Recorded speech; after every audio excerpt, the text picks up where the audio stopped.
Okay. Let's see. Let's make sure everything's working. Quadcast S working. Alright, perfect. Multi-stream working. Okay. Alright, so today this is different from my normal streams because instead of gaming, I'm actually giving a programming tutorial.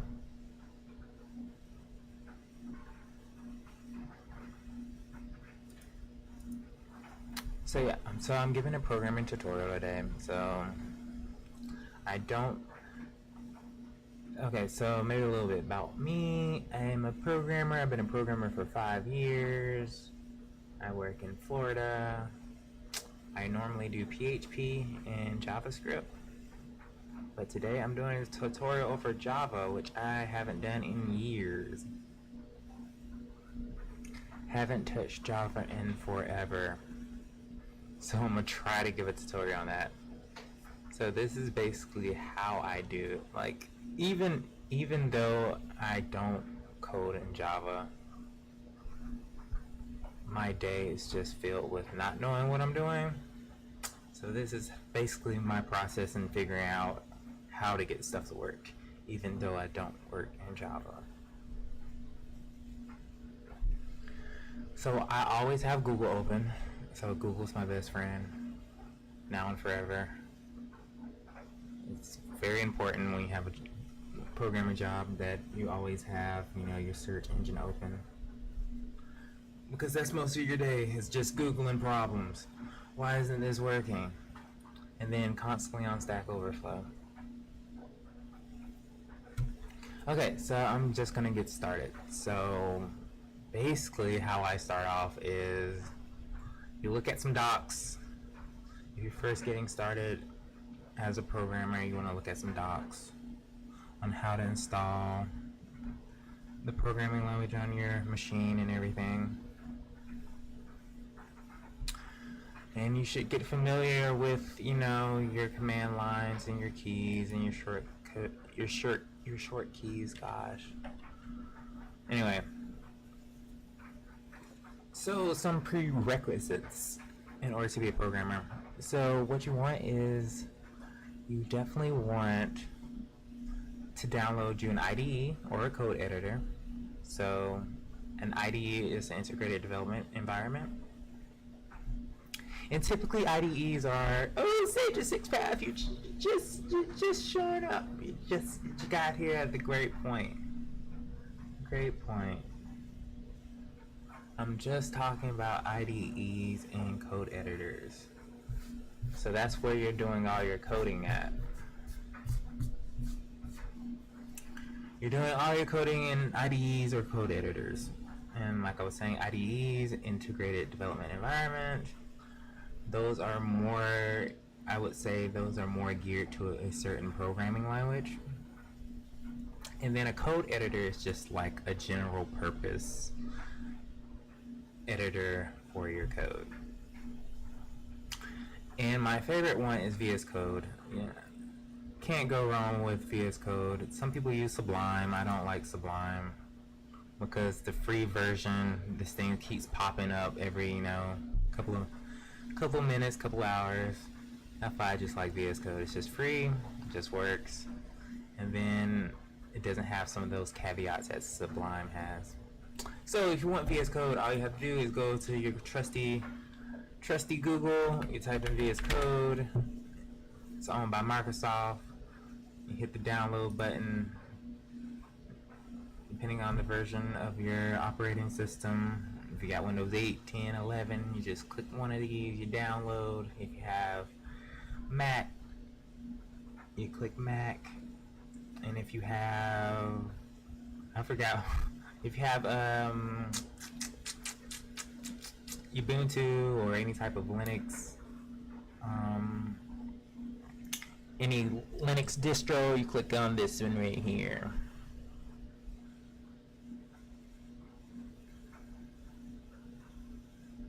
Yep, and that's pretty much it. So this is what VS Code looks like. This is it right here.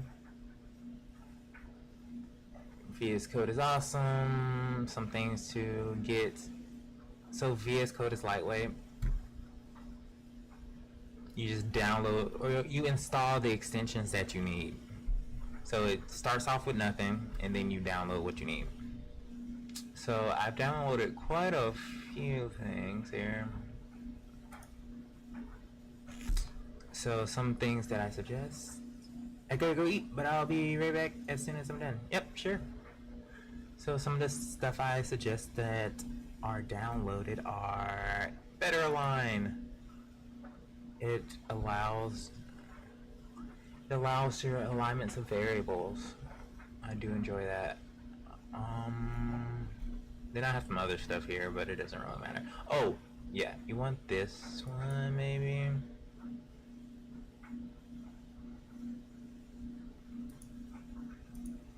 Yeah, you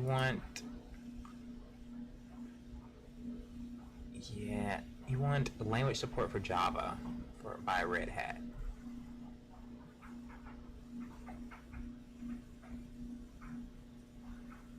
Does some stuff that detects, code outlines, code navigation, highlights, code formatting. Does some wonderful stuff for Java. So you might want one of those extensions if you're going to use Java. But yeah, so that's pretty much what we're going to do. Remove this, remove that, remove that. Do this. Okay, so that's the first step. So the first step is to get you a good IDE or a code editor. My recommendation is VS Code because that's what I'll be using. Second thing, if you're using Java, so whatever programming languages that you want to work with, like Java, you have to download Java. So again, you would type in Java download. Download Java for Windows, wonderful. Click download, go through the steps, and you'll download Java. Step number 2.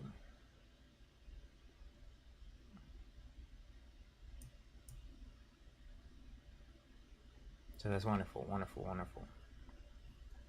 So once you have VS Code, once you have Java installed on your computer, now you're ready to program. Now you're ready to get to work.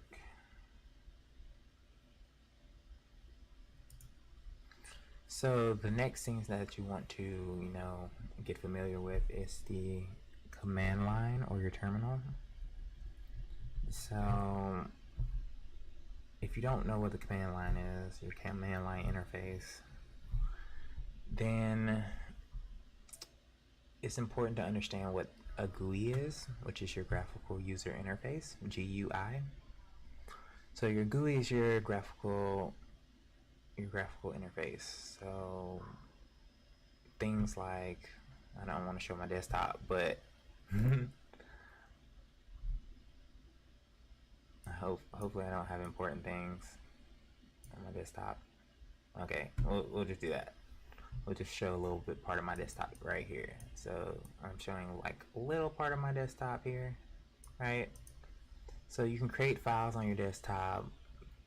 That's a picture of me. You can right click, you can rename the file. You can rename the file, you can move the file, you can put it into a folder, you can delete the file, all that stuff, right?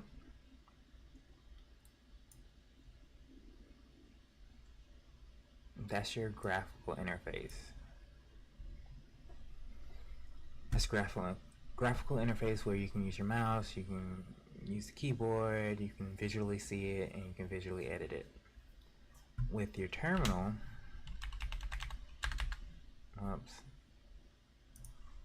with your terminal, you can actually do the same things that you can do with your graphical interface, but faster. So in the example,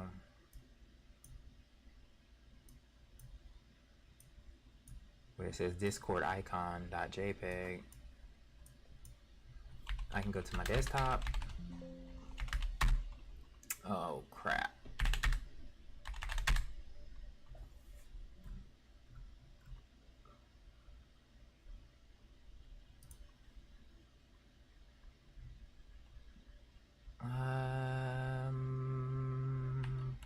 I don't even know where my desktop is, honestly.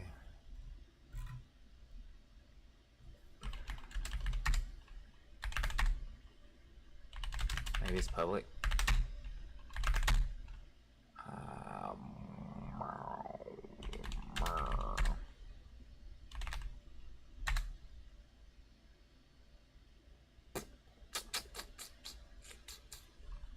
Where is that desktop?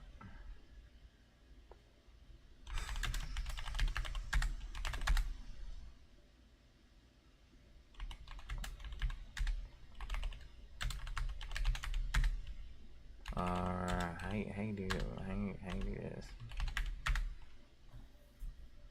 See, this is all about programming when you don't know how to do stuff.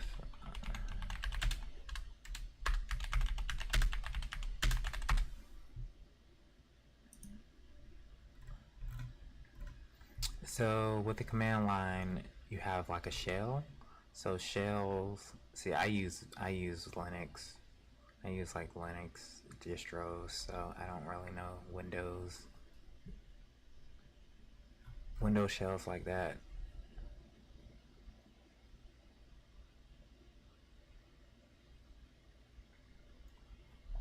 But yeah, so this is the command. So this is the terminal, your command line interface, and you can type in commands. So dir is in it means directory. It shows what's in your current directory. It's a common. I don't know if it's in power. It's probably like, I don't know if this is PowerShell that's running. Probably is, but dir is a common command. So dir shows you what's in your current directory. So I'm in my C drive, I'm in users, and then when I type dir, it shows me all my directories in my C drive users folder. And then I can do dir, looks like /h, or no.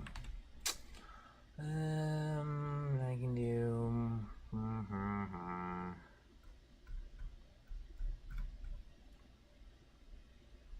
so this is dir, right?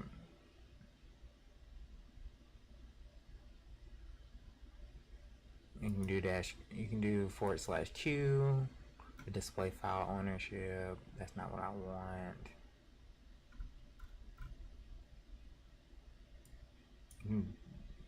.s, specified directories, I don't want that. I can do --, to display help at the command prompt, so let's do that. So this is helpful, right? So it tells me that -a or /a displays all files with specified attributes. So that includes any hidden files.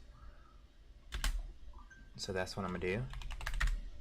So I'm gonna use dir /a. It gave me all my files, even the hidden files. So that's what I wanted.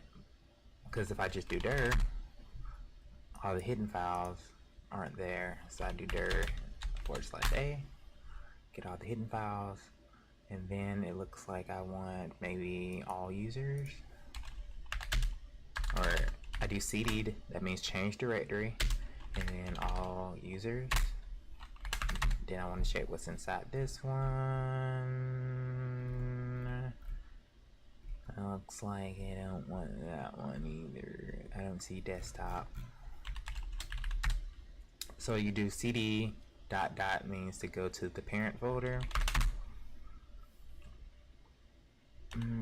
So let's do dir again, all the hiddens. Let's cd into the default. Let's see if desktop is there. There's desktop.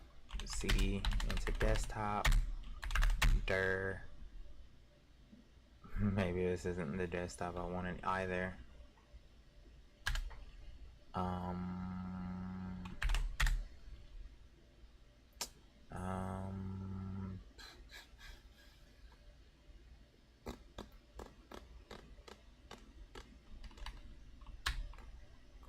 This doesn't look like what I want either.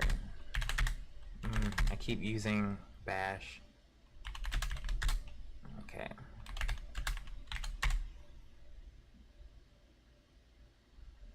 So dir. Let's try default user. You gotta put, if it has a space in it, you have to put it in quotes. Then I'm gonna use dir, no file. What?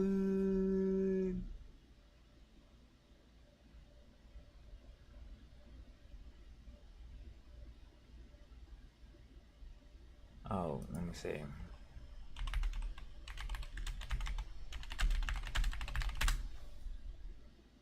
Yep, dir is definitely for listing files.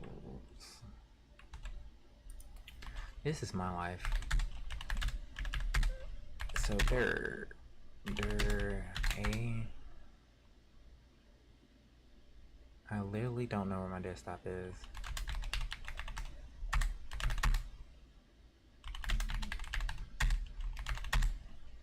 And there's nothing in here. It says 0 files. Oh, I can just Google it.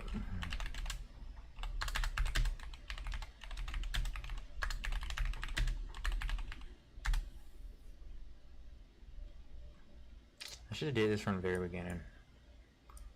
You just Google your answers. I was just at public then. Yeah, it says public, but I didn't see it. Maybe I gotta do. Yep, it's a hidden folder. Piece of crap. Yep, there it is. Yep, piece of crap. So you go into your public directory, see, here we go. It tells me that it's in my C directory, users, public, and it's desktop. I couldn't see it because it was a hidden folder. So if I go back, there's my list of folders. If I type dir, do /a, it shows me all my hidden folders. So I cd into desktop, boom. Now we're here. And then, oh, it's been a minute. Okay, so let's say I want to rename this file right here. I hope this command works. I don't know if it's actually.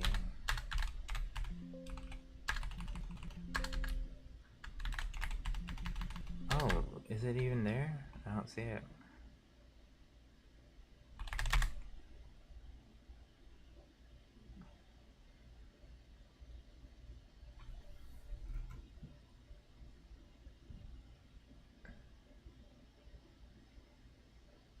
Something's weird. I don't think this is the right desktop.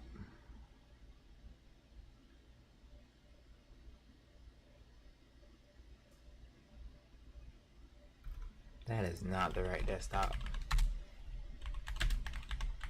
I think it's this one, honestly.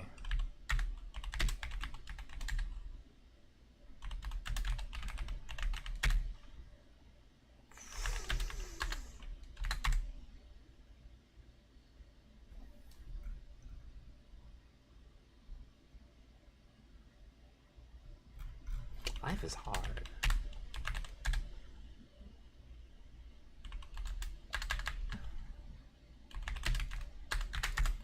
Man, I can't find this desktop to save my life.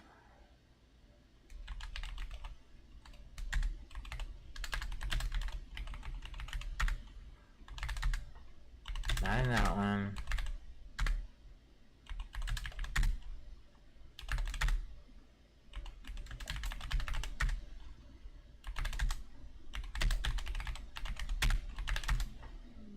That doesn't look right either.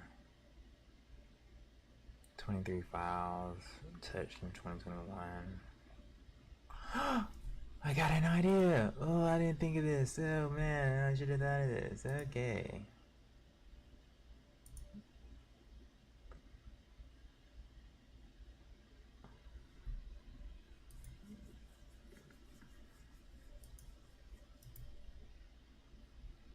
Oh man, I just came up with something good.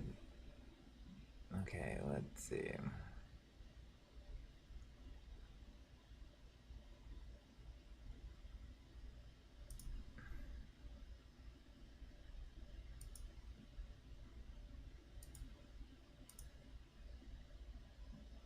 Oh, it's in my OneDrive. Ugh, this is so silly. Okay, it's my OneDrive desktop. I didn't know that. Yeah. I should have did this in the first place.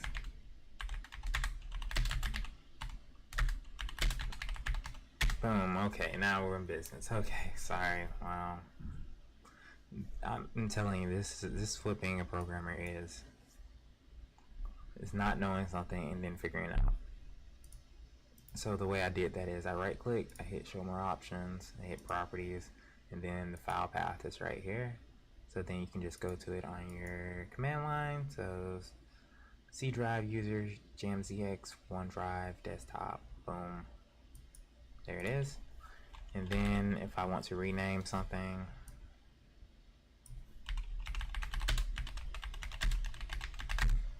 let me just make sure that's right. Yeah, it's the move command. So MV means move. You say move. You say move, file name, and we're gonna change it to fullvolley.jpg.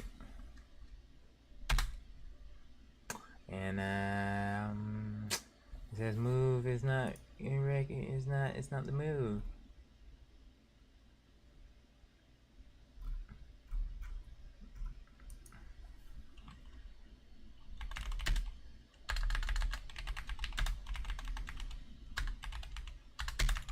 You just Google it if you don't know it.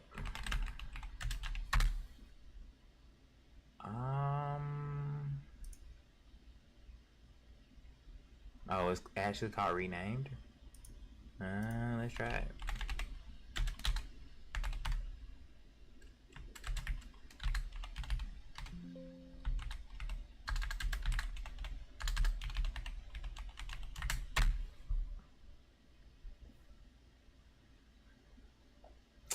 Yeah, that didn't work.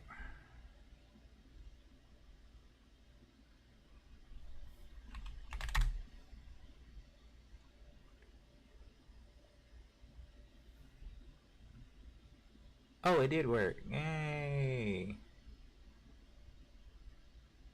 It did work. I just can't see it because I don't want to show my entire desktop. Oh, let me create a new desktop. Let me see.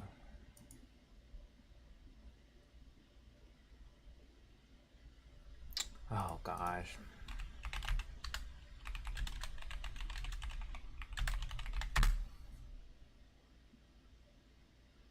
On the taskbar, select task view. I don't know what that is.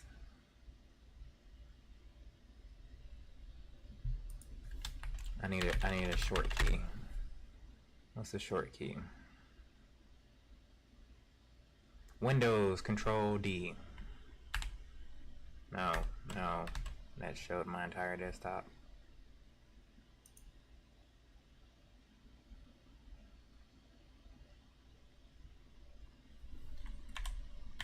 Oh crap. What did I do?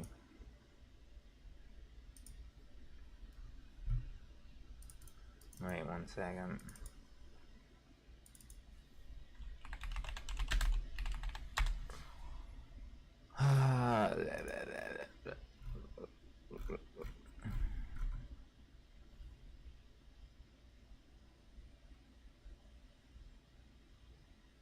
Oh crap.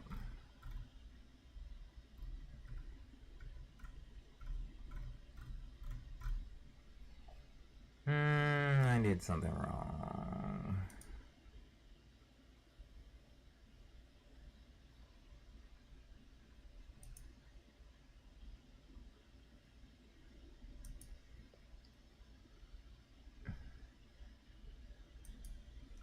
how do I do this?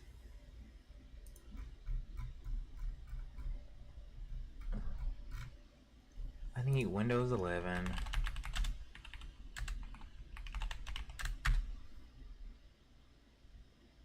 The task view icon, what the heck is that?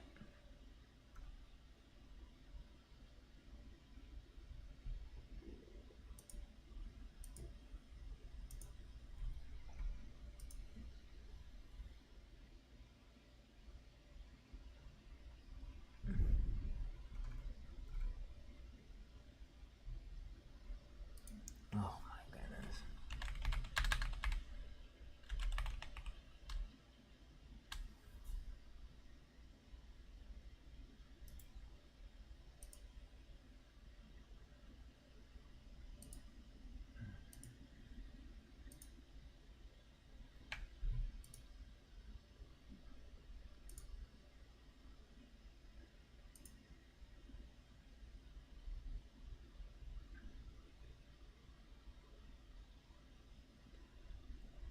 Whoa, my message just slid across the screen. What did I miss? Not much. I'm just trying to go over command line.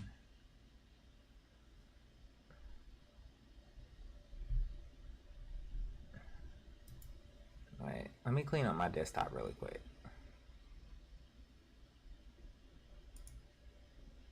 Alright. Let me clean this up.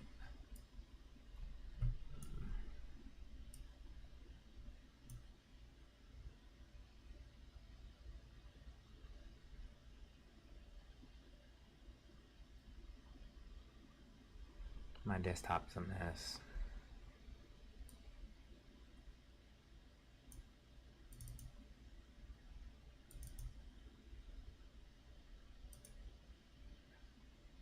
Oh, I thought I moved everything. Okay.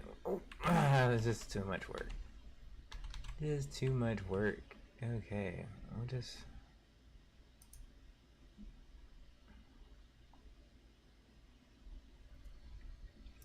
This will do. Okay. Demo folder. Right? So this is our terminal. So we can do all kinds of stuff. We can do everything that the GUI can do. We can rename, we can create files, we can put stuff in folders, we can create folders by using this command line interface, which is just a bunch of commands that you just type in, and it does all the stuff that you can do through the GUI, which is like the monitor and the mouse and all that stuff. By right-clicking and all that stuff. It's just a faster way of doing it. It's before we actually had GUIs in the first place. Everything was you type a command and it did it on the computer. So that was before we had desktops and everything, and folders and all that stuff. All right.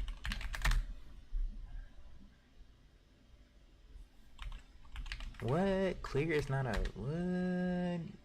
Really? Anyway.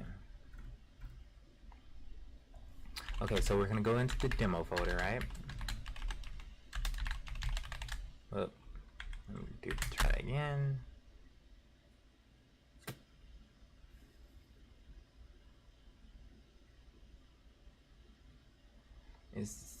Yep. Okay, cool.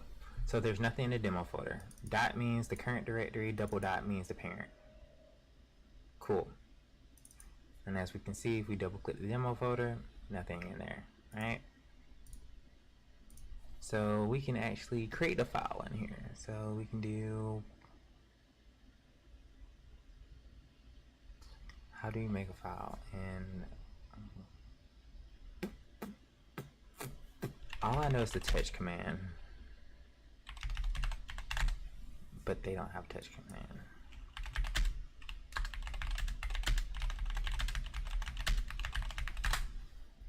This seems complicated. No, it's really easy. Okay. It's really easy. So all you have to do is just type in command prompt, and here it is, it pops up. And then there's just a couple of commands that you should know. So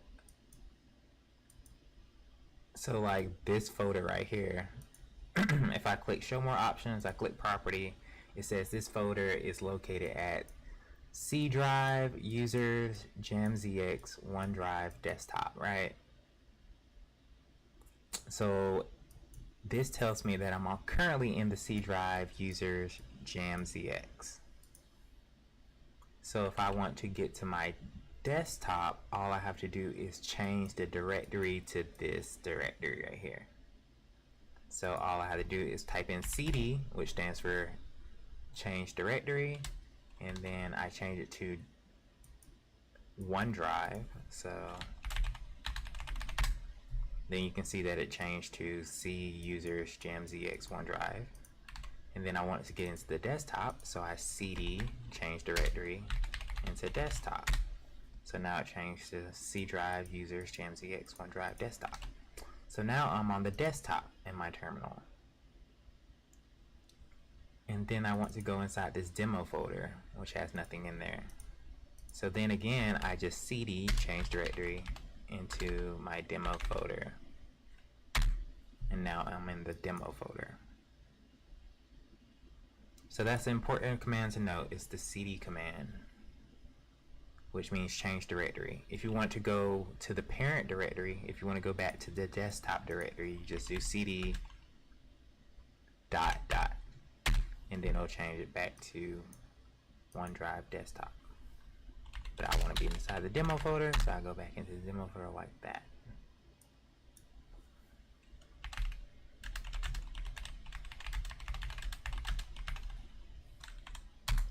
And then mostly I just Google stuff because I don't know how to do stuff in Windows. Let's see.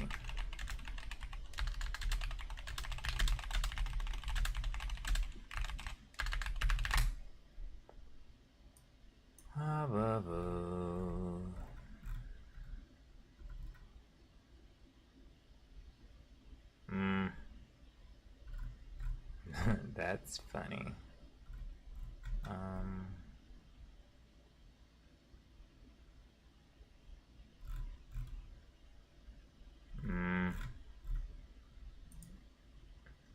need a good answer.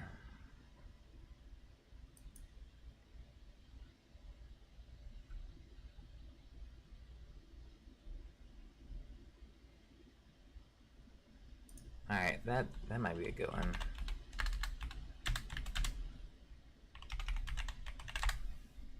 What?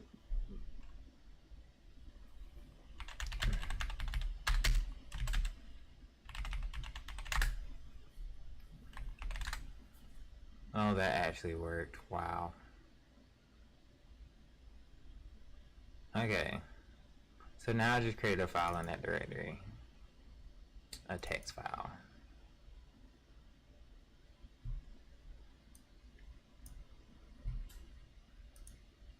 Okay, let's do that again.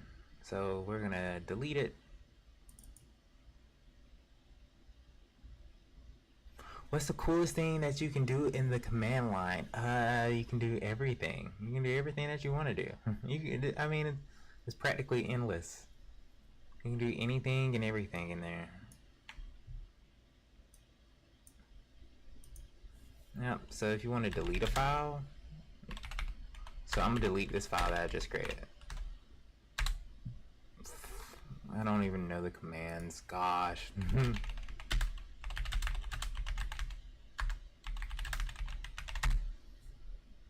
I don't really use, I use Bash, I don't use Windows.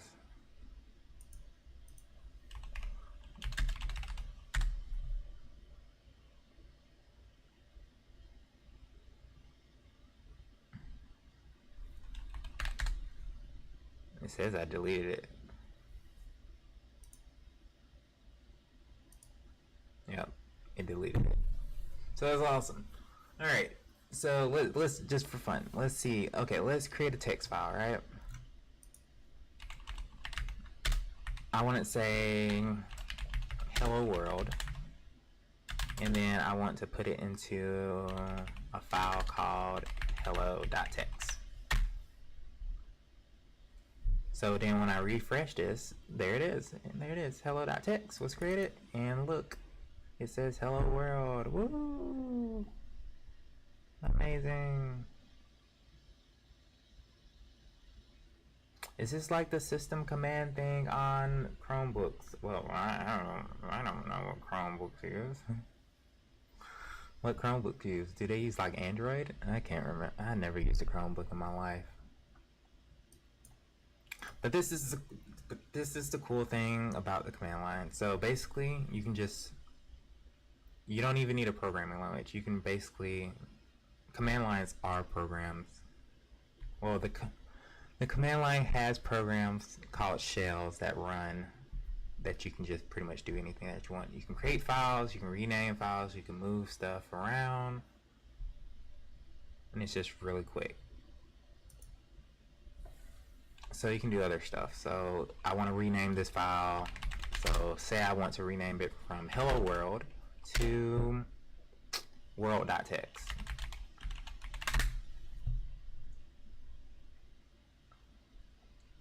So in this folder, it renames to world.txt here.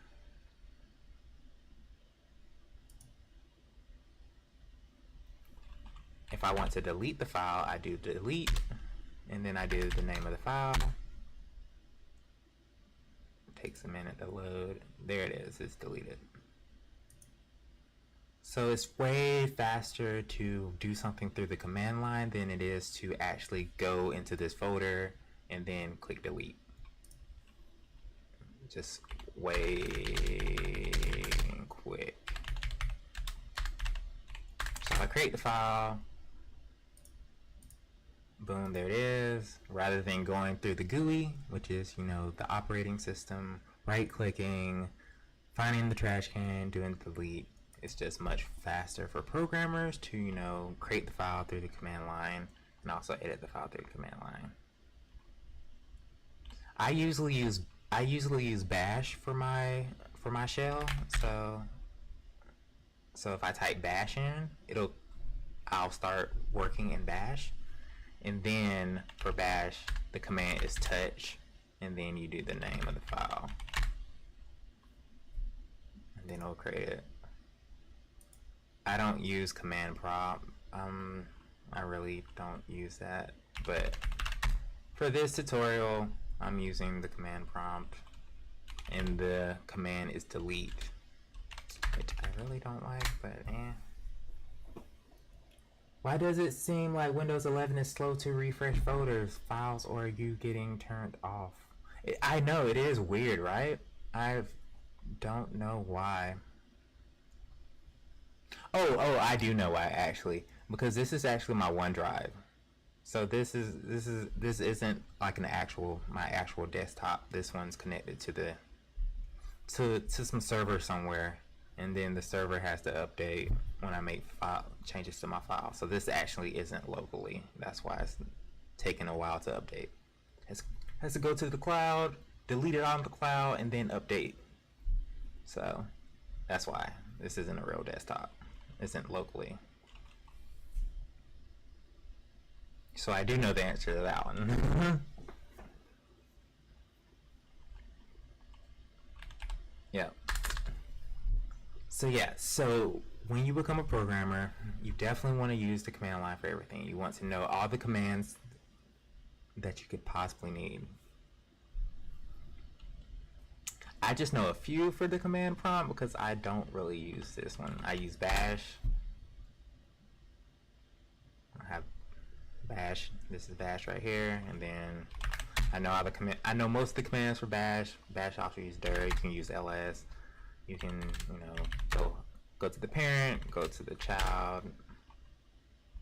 We're in the demo folder.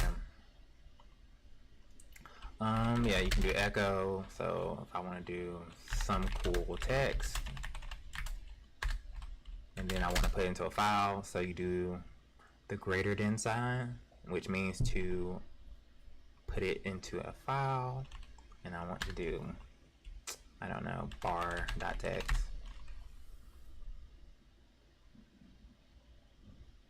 And then it put it into a file, so some cool text. Ah, makes sense. Something seems off. Haha. I've been a programmer 2+ years, never used CMD. Really? Really? Really? Me either. Me either. I'm just kidding. I never use it. But yeah. Yeah. So let's. Oh, I'm in Bash again. So log out, delete bar.txt.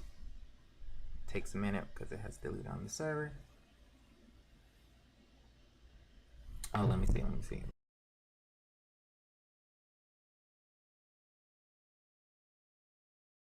If you use Linux, any Linux operating system, I recommend Bash. I think Bash comes in. Yeah, I'm pretty sure Bash is just pre-installed for most Linux. I know for Macs they started using Z Shell for default now.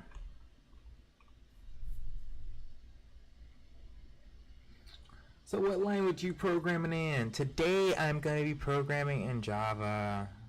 I know, right? I know. I saw the mic. But yeah, today I'm going to be programming in Java. I have no clue. I haven't used Java in years, honestly. So we're all going to be going through some firsts. I'm a PHP developer, so. But most of my day is just figuring out stuff, so. Yeah, so I was just going over the command line, just for some basics. Yeah, so you'll be using this all the time. I'm going to be using it during this tutorial. It's important to know some basic commands, so yeah.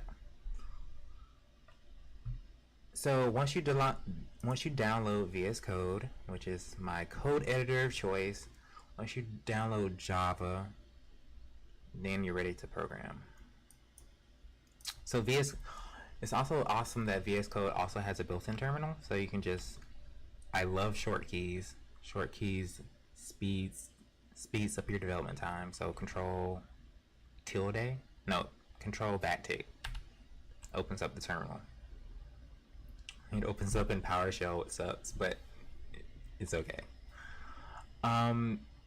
So I recommend putting Java in your path. I don't remember how to do that because this is Windows. I don't recall, but Google can tell you how to do that. And if you need to find where Java is, you can do where exe and then Java. It'll find your Java file, your Java files. This is where all my Java is located. But anyway, so if you do Java, I think it's Java version. Yeah. So I downloaded the Java SDK and it's 17. Have I played with Tab 9? No. Is that another one?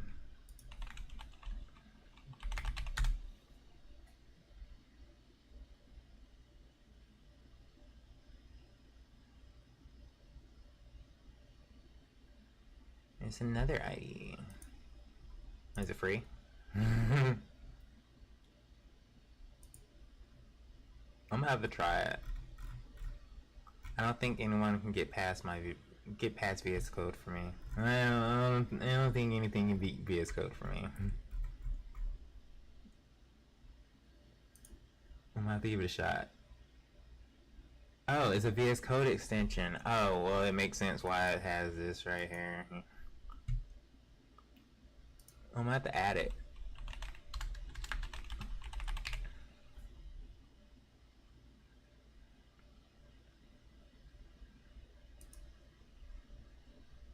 Alright, I'm gonna give it a try, see what it does. Alright, so what was I talking about? Okay, yeah. So you download your code editor, you download Java, the SDK, and then you put Java in your path.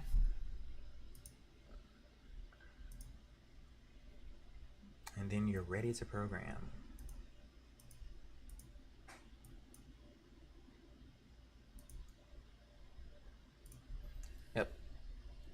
So you're ready to program, right?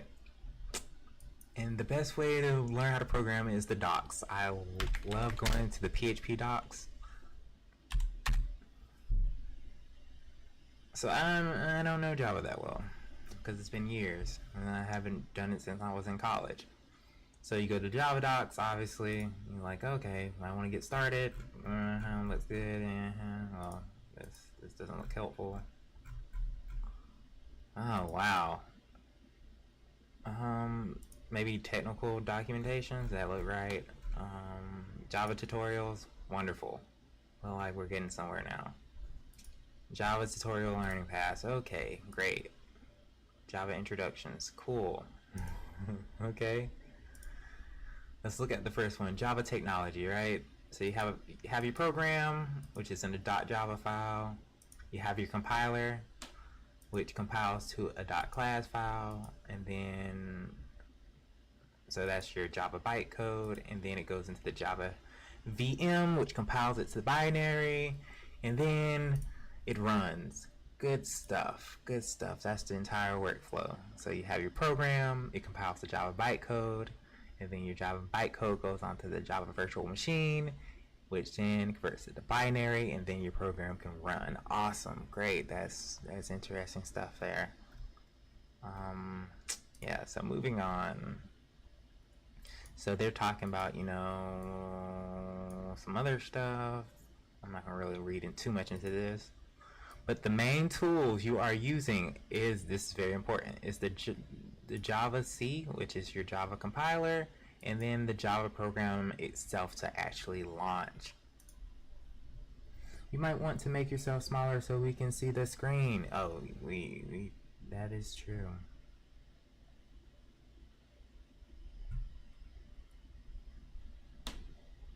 This is true. This is true. This is true.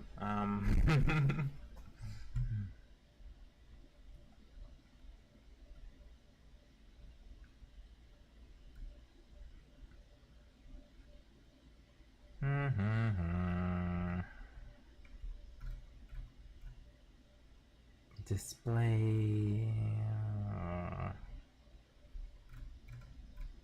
Game display, window capture, display capture, game capture, follower, video capture. Ooh, nope, that is not it. I don't even have my glasses in, I can't even see. Oh, there it is. There we go.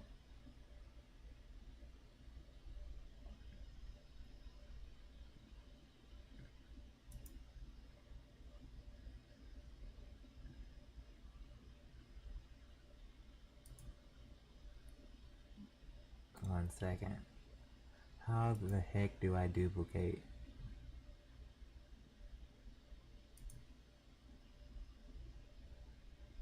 Okay. Alright, cool.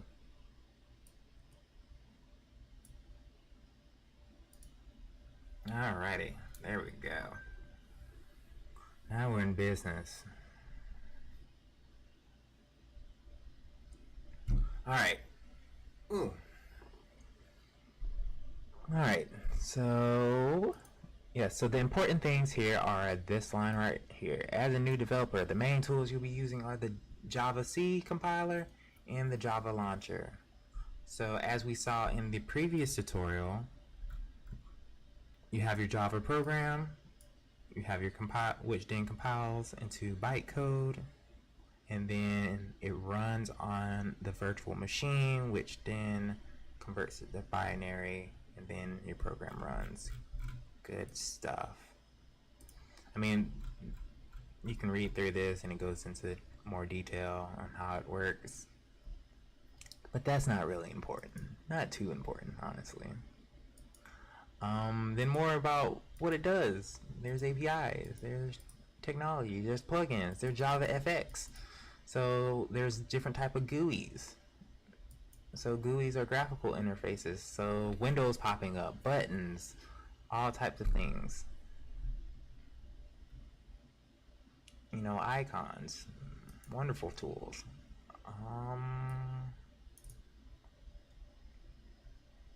how will Java technology change my life?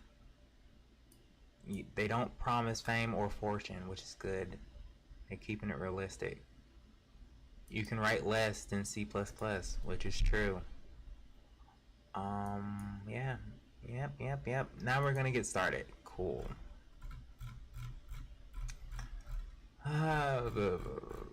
Too much reading. Okay, so we're just gonna go to the very basics. So this is in documents. Yep. I'm just gonna create a new file. I'm gonna select the language. Java's gonna be the language here. I'm just gonna copy this. Oh crap. Yep. I'm gonna call this one Hello World. And then there we go.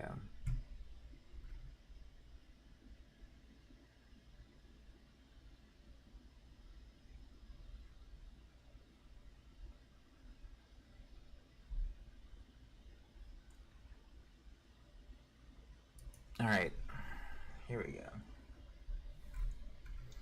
Okay, so in this tutorial, they're basically saying to copy this code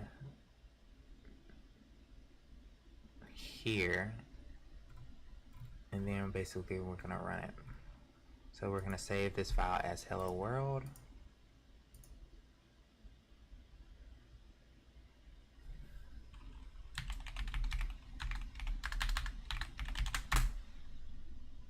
Oh, what the heck?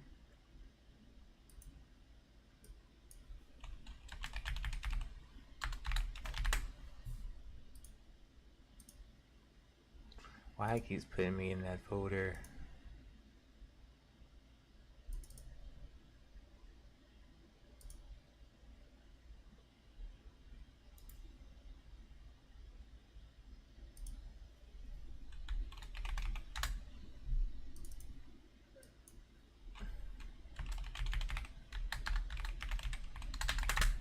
Alright, cool. What do the brackets mean? Okay, so it's just part of the syntax. So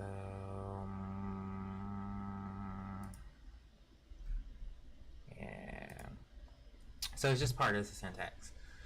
So basically what you have to do with Java is first you create a class. So you say this is just part of the syntax. So first you declare what its visibility is. So there's a couple of visibilities. So there's public, there's private, and there's protected. So they all mean different things, but for this tutorial we're going to say it's public. That means it's public visibility. So public is a keyword, so it's important to use public first, and then we're going to say okay, it's a class, which is basically blueprints. Oh, add the extension to the name so it does not open that folder. Oh yeah, yep, that would work.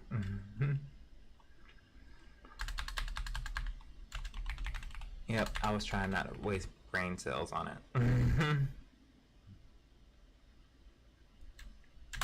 I don't even use a Windows like this. I always on a Mac. I'm like, I don't know Windows at all.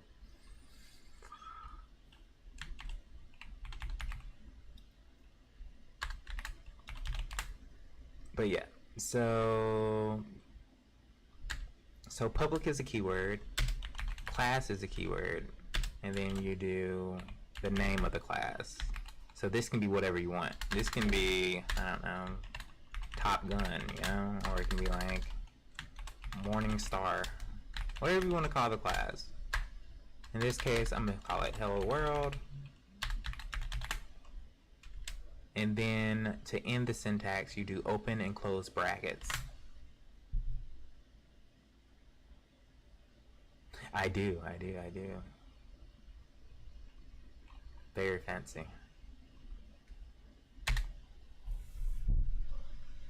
Yep. So that's the syntax for creating a class. For creating a class, you need, there's a couple of keywords, but for the most part, the visibility, which is either public, private, or protected, and then the keyword class followed by the class name. So that's pretty much the syntax. So that's the first step in creating a Java program. Next, you need an entry point. So the entry point, the syntax for that one is you want to do public, which is the visibility. You want to say static. That's not too important right now. That's basically saying we want to define it on the class itself. And then we want to say void because it's not going to return anything. The function isn't going to return anything. So we're saying it's just going to do some stuff and it's not going to return anything. So that's what void means. And then we say main. So we call it main because that's the entry point that Java is going to use to run our code. Yeah, I mean, wow, it works great. It's just auto-filling for me. So then we're gonna say, this is just a normal, oh man, look at it. It says congrats. Oh, thank you. Congrats on your first tab 9 code completion. Well, thank you. Thank you, tab 9. But yeah, so for the entry point, public static void main string.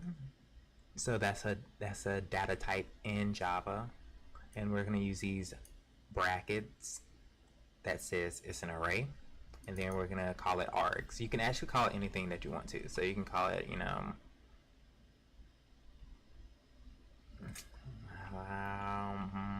pizza if you want to. If you want to call it pizza, you can call it pizza. If you want to call it, burrito, you can call it burritos.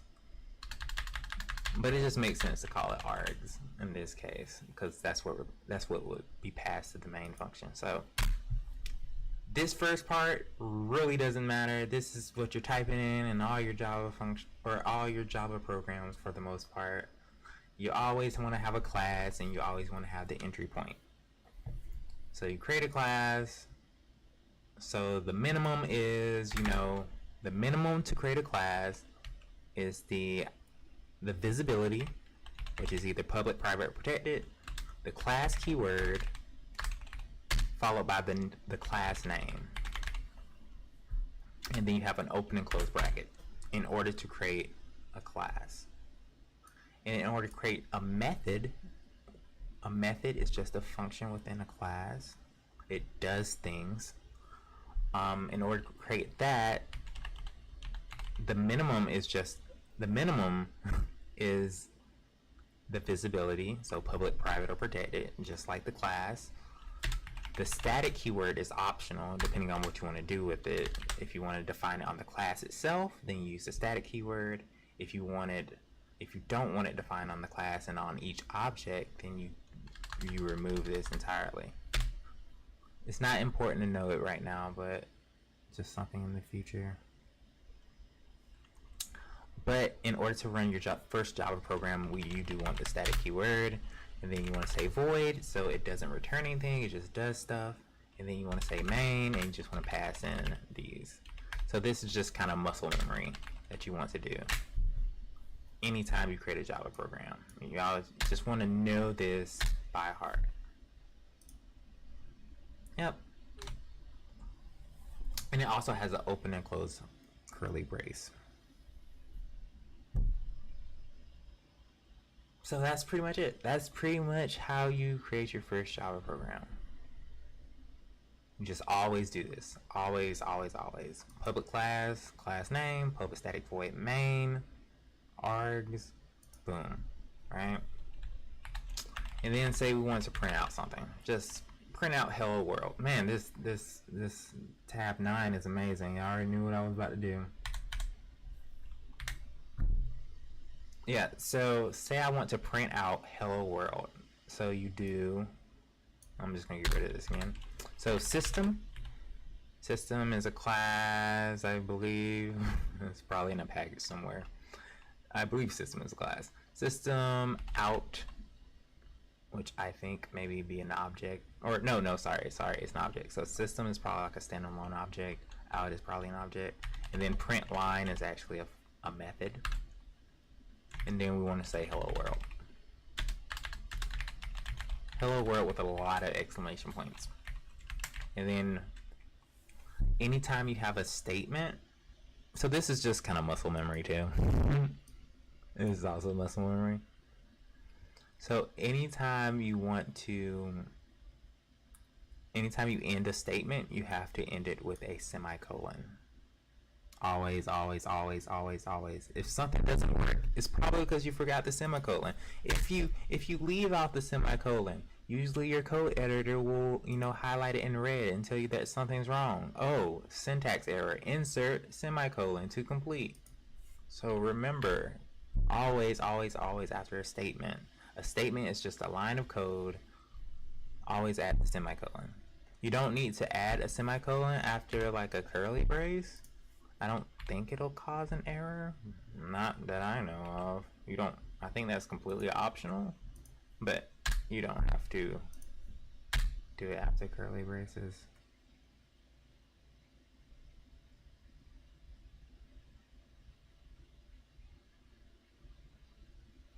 Can you not run a command to auto build a project like C? Oh yeah, I believe so. I believe in Java you can actually. Yeah, so this process is definitely tedious. So there's like I don't know if the SDK does it, but there's definitely programs that you can run that will auto create this for you. Like it'll create projects, it'll create everything that you can possibly need to start up your first Java program. There's definitely quick starts for creating projects for Java. I don't personally know it because I haven't done it in forever, but there's definitely some out there. But yeah, so this is just creating you a class, creating your entry point, and this is saying print out hello world.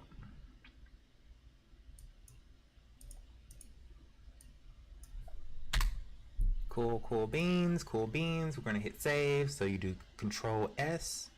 That's your short key.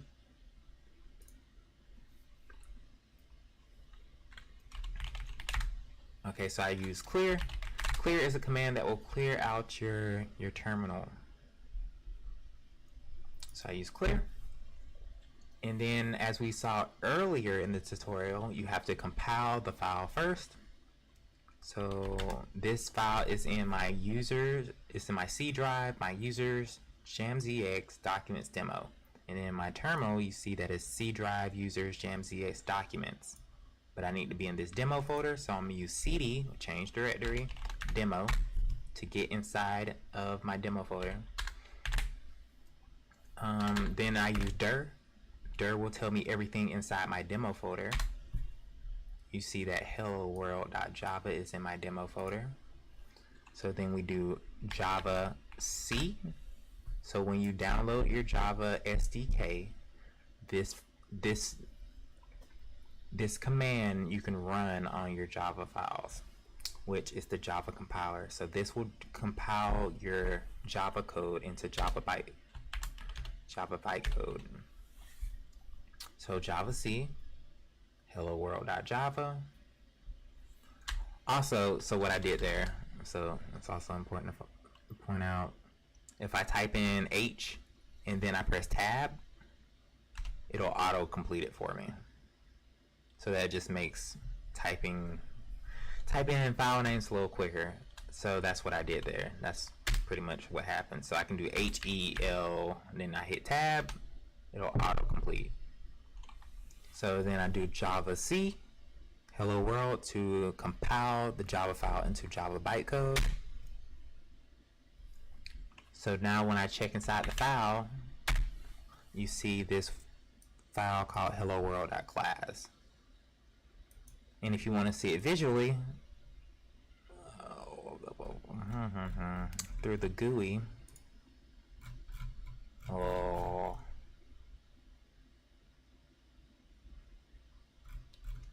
My files aren't organized. Oh my goodness.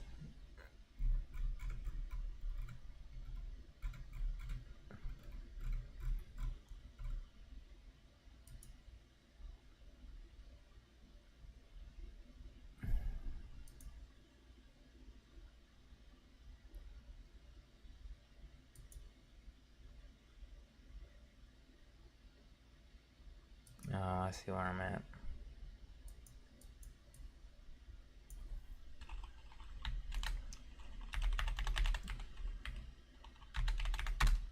Yep. Okay. Just to be quick with that. Okay, so just to see it visually, here is you can see the exact same things that you see in the terminal through the GUI. So here's the Java file, here's the class file, this is my Java bytecode, and now you can run the Java program. So you use Java, so after you compile it, you do Java, and then you do hello world. Well, not that one, sorry. You just do hello world. I did tab, I didn't mean to. The term fool. Oh, I see what I did. Goodness gracious. Now it worked. Okay, let me clear this out. Boom. See that? You see it printed out hello world with 5 exclamation points there? That means it ran. And just to show it again, so say I want to print something else out. I type in the same statement. I say foo bar quox.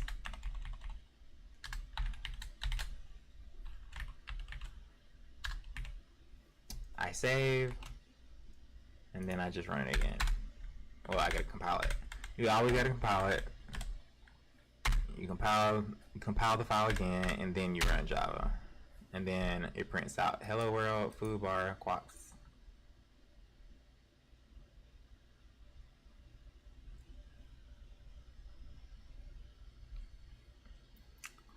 Does the play button work for Java so you can just hit F5? Probably. Probably. Yep.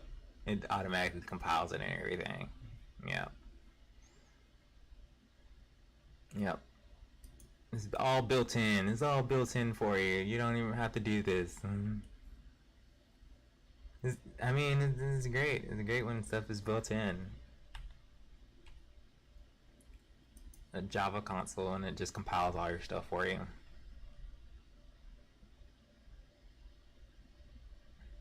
Yep. I knew about this, but this is how I learned during school. They didn't show me all the fancy, VS Code stuff that you can do.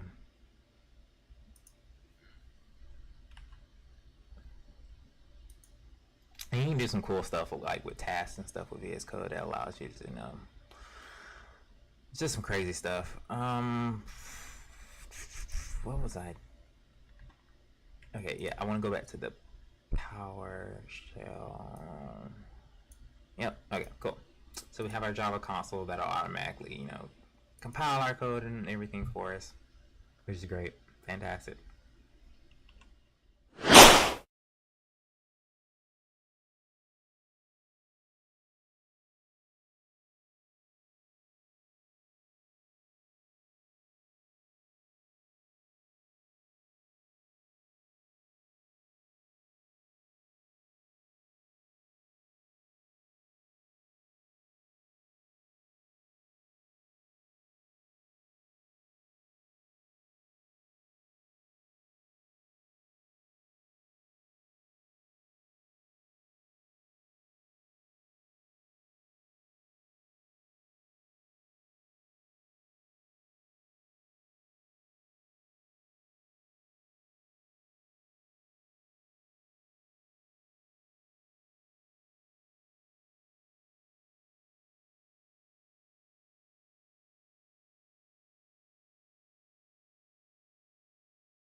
My bad.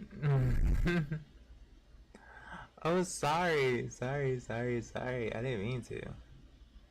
It's funny. It's funny. It's because I have F5 bound to have F5 bound to it's so funny. I have F5 bound to my, my short key for changing it to the ending stream thing. Sorry. I completely forgot.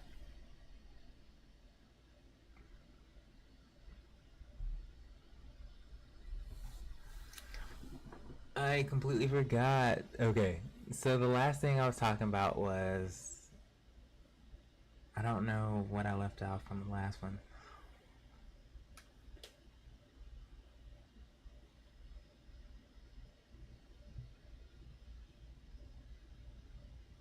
You thought I annoyed you? No.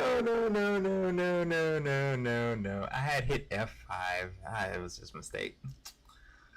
Yeah, I have F1, F2, F3, F4, and F5 all bound to my scene transition for Twitch.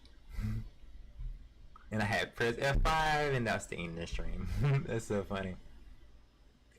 I gotta watch that.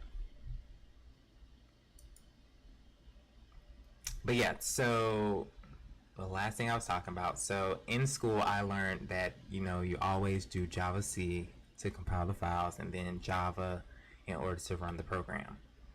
But with VS Code, obviously you can run the debugger by pressing F5. I won't press it again, but there it is. You just press it, and it will compile the file and run it. Yep. So that's pretty much this entire web page right here. Except for it's using NetBeans. I've never used NetBeans in my life. And it looks like, and this is the old version of NetBeans too, I think. Look how antiquated it is.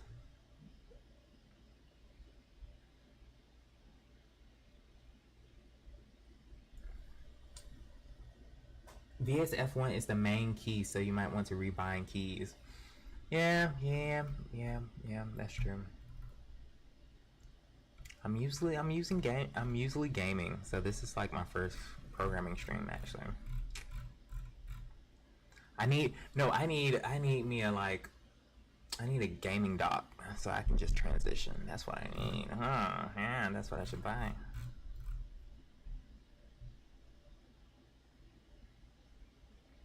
Okay, so basically that's what this first screen is. It's basically just giving you some code. Basically giving you some code saying, okay, this is how you create a class. This is how you create your entry point. And then we're just gonna print out hello world.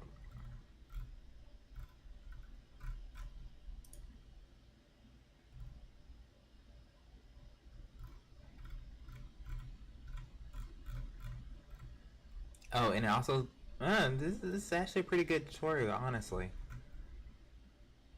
So it also goes over what I basically just said. Used to call Java C. In our case, it was Java C hello world, which compiled it, and then it calls Java.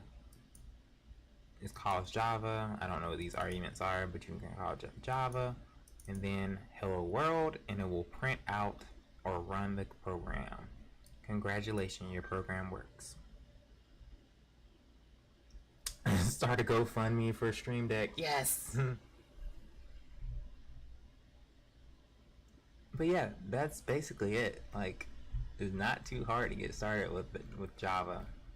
Get you a code editor. Download Java SDK, and then you can just open up a file, copy some code into it, and then run the program. Easy peasy. Yep. So it then goes over some terminal stuff. LS, there we go. That's what I'm talking about. They're using like Linux. They're obviously not using Windows. LS means LS is the equivalent of dir. So dir shows you your list of files and directories, and then ls also does that. So you can see that it says hello world, hello class. Yep. Yeah. So moving on. Is any of this important? Oh, yes. So this might also be important. So you can add comments to your code. So comments aren't ran. So when your program runs, comments are ignored by the parser. So you can say this is a class that does stuff. Cool. And then you can have multi-line comments. So you do, instead of a double / which is a single line comment, you can do multi-line. So you just do / followed by another star followed by /. So that's multi-line. So this is a multi-line comment that goes, man, I can't type, goes on and on and on and on and on and on.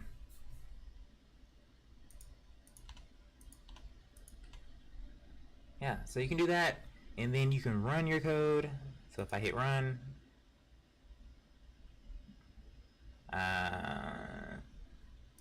nothing crazy happened. The program just ran. Awesome. So kill terminal. Yep. And you can do it the same way that we always been doing. Java C, compiles it, then Java hello world.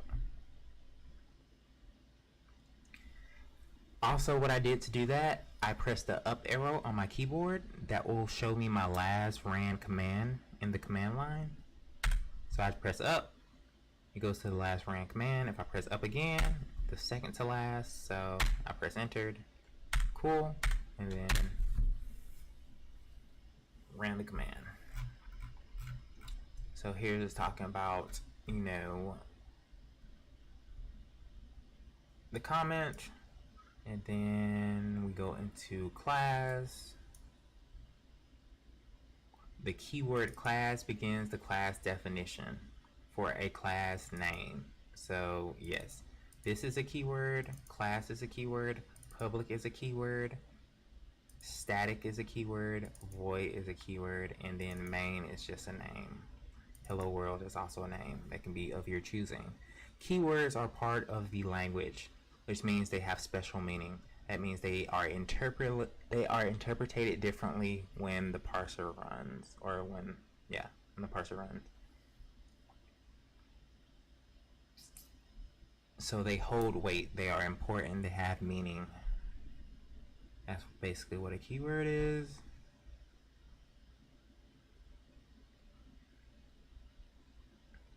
And then in Java programming language, every application must contain a main method. So that's your entry point. So in all Java programs, that's what it says. It says in every application, it must contain a main method. So a method is just a function within a class. So inside this class is a main method.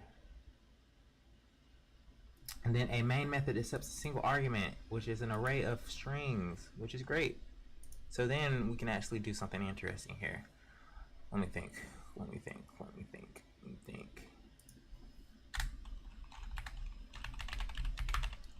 So I'm going to print out something next.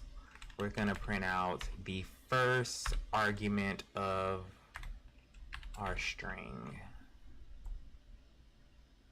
So here's an example here. It says we can do Java, we can call our app, and then we can pass in our argument. So our argument is here, and then I'm printing out the first one. So the end results will be hello world, foo, bar, quack, quack, and then the first argument that I pass in. So let's see what that is.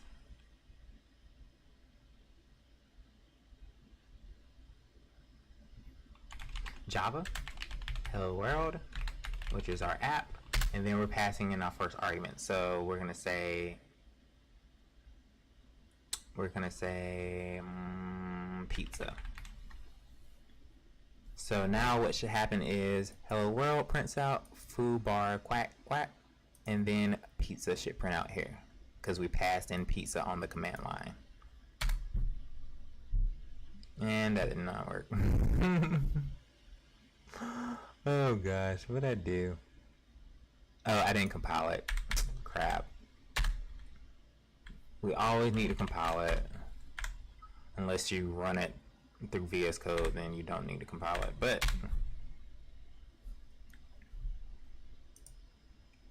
I do wrong.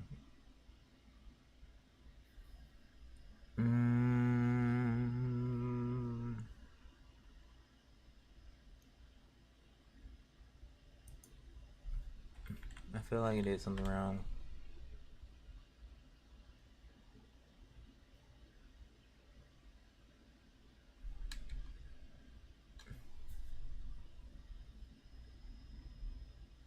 Oh, I didn't save the file. Crap. Amateur move. Alright, there we go. Boom, there we go. Pizza. Didn't save the file. This is literally what happens to me all the time. Alrighty.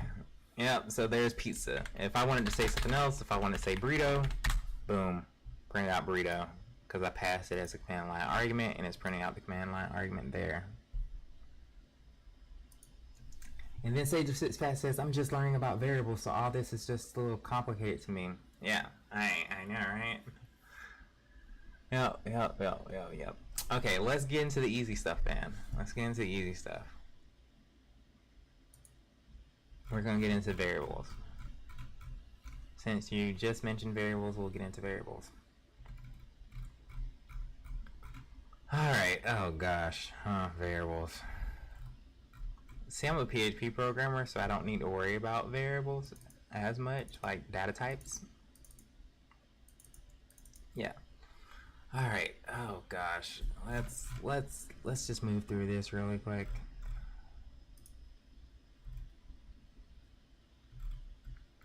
Runtime problems, good stuff.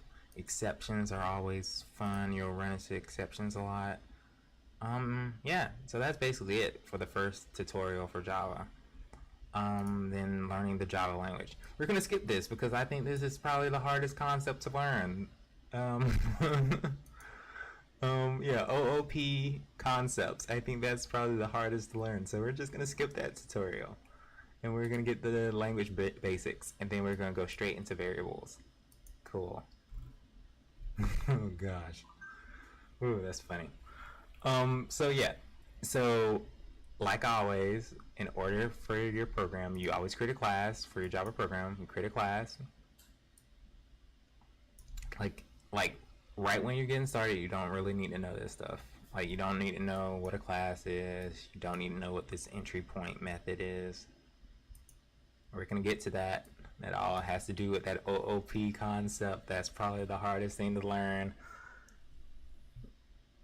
But yeah, so getting familiar with variables is the first step.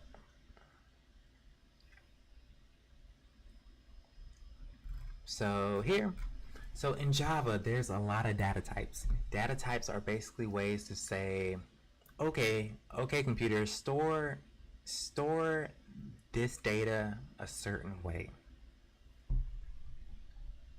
That's basically data types,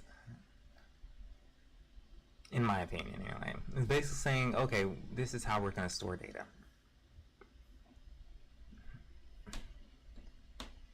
So every programming language is different. Every programming language has their own data types.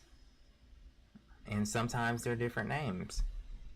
Sometimes they're almost the same thing, but slightly different. So in Java, there's quite a few. There's quite a few data types.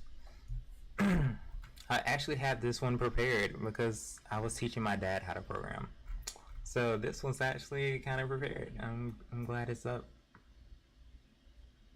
Yeah, the thing is teaching me Python, if that matters. I think, is Python a loosely typed programming language too?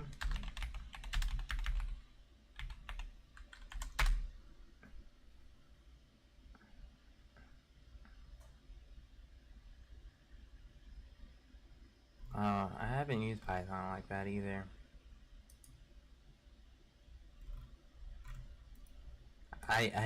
I've coded in Python, but I never remember. Okay, yeah. With Python, it doesn't matter, like the data types. So that's why it's important to know what a data type is before you get into like these loosely typed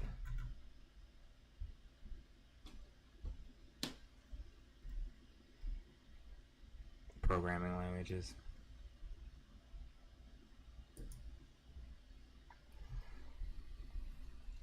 So with Java, you have to declare the data type first before declaring a variable. So in Java, there's different types of data types, and they all differ. Yeah. So here we go. Yeah. So these are primitives. Primitives are just the basic data types that are created with the programming language. So in this case, we have byte, short, int, and long. So those are the integer data types. So for byte, you only can have numbers between negative 128 and 128. If you have anything greater, if you have anything less than negative 128 or greater than 127, you'll get an error. So for example, if I do this and I try to compile,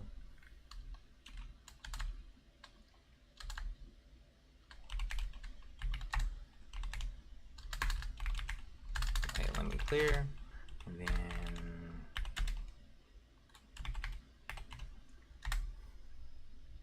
you see I got this error. It says incompatible types, possible lossy conversion from int to byte. So this is outside the range of this data type. So that's how this data type can only handle numbers between negative 128 and 127. So if I go back to negative 128, hit save, compile it, and then run the program. Oops, I meant to do just main. The program ran fine. So it's very important that you use the right data types. So in this case, our integer data types are byte, short, int, and long. For the most part, all we care about is int, because int is by default. We probably don't need to use anything else. Long is just way too long, 2 to the 63rd power. We don't need numbers that large. Int is by default. Mainly when you create an integer, you're just gonna say int and then the name. Int followed by the variable name, and then you assign it an integer. So that's the format, that's the syntax. So whenever you create a variable, you don't normally have to use byte, short, or long, unless you like really care about how data types are stored in memory, and you want to use as little space as possible in memory. Then you would use byte, short, or long in int, depending on how you want it stored. But for the most part, we don't care. Storage is ample. What I'm trying to say, it's ample. There's ample storage, so we really don't care how it's stored. For the most part, we're going to say int, and then we're going to say, call it foobar, and then we set it to an integer, which is a large number. We don't care for the most part.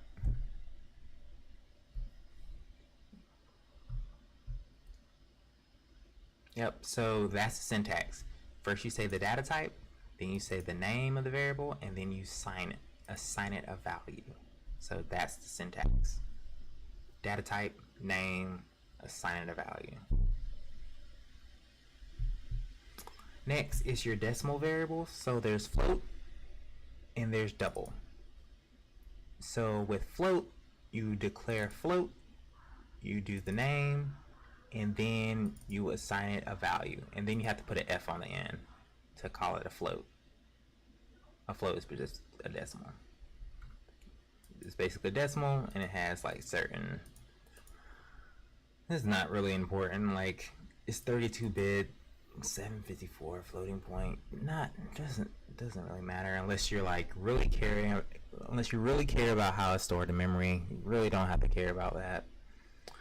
Double is I would say always use double, never use float. That's just my opinion. So for integers, I always use int. For decimals, I always use double.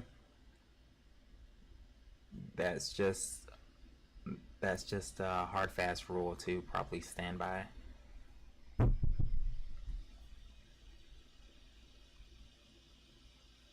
And variables are pretty much almost the same, so you just data type, name, assign it a value. Next up in Java, there are single characters, so they're called char. Char is a single character, and then when you assign a single character a value, you do a single quote. Single quote is very important in Java. Single characters, single quotes. Next is a string of characters. We actually call it string. It's always a capital S, string. And then you assign a string with a double quote. Yep. So we have int for integers, double for decimals. We have char for single characters, string for a sequence of characters, and next we have a boolean. A boolean is basically true or false value. So a boolean can only be two things. It can be true or it can be false. So in this case, this one is true. And that's pretty much that's it. That's it. That's fantastic. So when it comes to Java, all you have to worry about is int, double, int for integers, double for decimals, char for single characters, string for sequence of characters, boolean for true and false. That's it. Those 1, 2, 3, 4, 5 data types, all you have to remember. Now for something like, since you mentioned Python, I don't know Python, so I'm just gonna screw this up.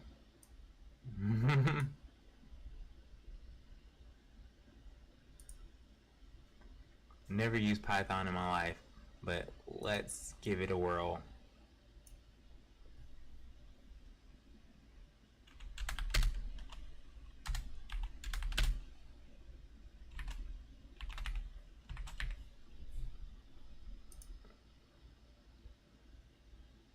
Ugh, gross.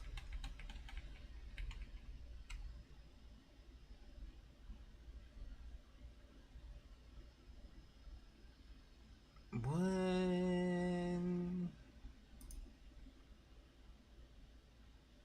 Oh, that's interesting.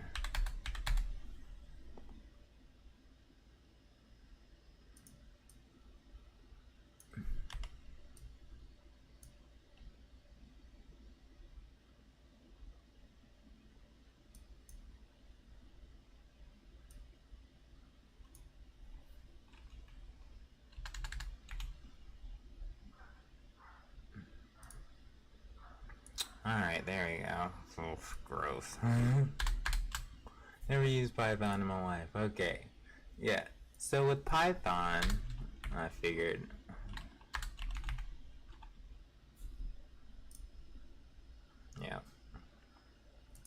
So with Python, you don't have to declare a data type. You can just all you have to do for Python, you just need to do the variable name. Do the variable name and you assign it a value. Versus Java, where you have to declare the type first, the name, and then assign it a variable. But for Python, it's loosely typed. The program already figures out what the data type is for you. So it figures out that, you know, A is an integer because you assigned it a 5. And then you assign foo to B, so it figures out it's a string. So it just figures it out for you.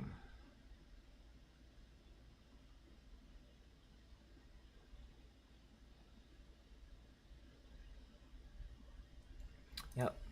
So that's the cool thing about loosely typed programming languages. They kind of just figure things out for you, and you don't have to declare the data type before naming the variable. So here, you have to declare the data type. So this is a strongly typed programming language where you have to declare the data type first, the name, and then assign it. Whereas Python is loosely typed, so you don't need to declare a name because it figures it out for you. So you just name it and assign it a variable, which is great and also bad.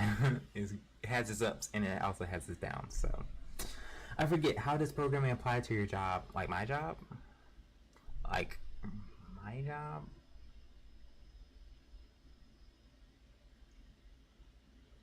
My job, so I'm almost similar to a web developer. So I also use loosely typed programming languages. So I don't have to do this stuff that Java does. So I do stuff like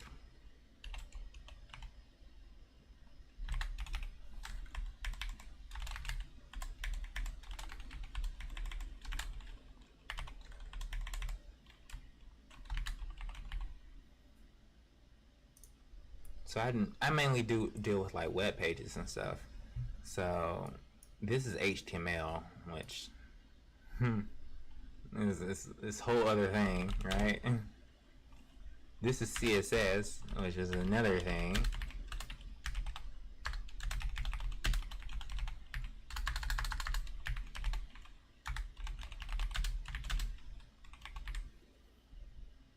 Right. So this is basically so HTML is basically the backbone of the web. It's basically how web pages are structured. So I'm saying this page has 5 elements, each with 5 different texts, which is foo, bar, baz, quack, and quack. So 5 elements, 5 different texts, and then CSS is the styling of this structured text. So I'm saying each div element has a border, which is 1 pixel solid black, and I'm also saying it has margin, so there's space around it equaling 1 em, which is 16 pixels. So I'm saying it has 16 pixels worth of space on the top, right, left, and bottom of this div element. And then I can, change the color as well. So that's what programming is basically for my job. I basically, program for the web, kinda, sorta. So that's how it applies to my job.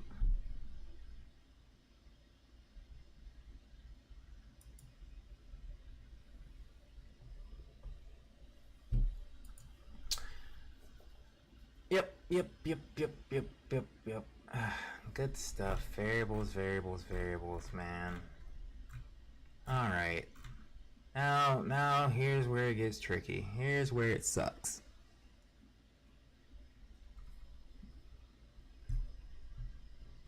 Okay, so now, the interesting part. Okay, so I talked about integers, I talked about decimals, I've talked about characters, and I've talked about strings as well as booleans. So the 5 different types, right? So the tricky part is you can actually have a number as a string, as a sequence of characters. So this number 5 is different from this number 5, because this is a string number 5 and this is actually an integer number 5. These are two different data types. This is int and this one is a string.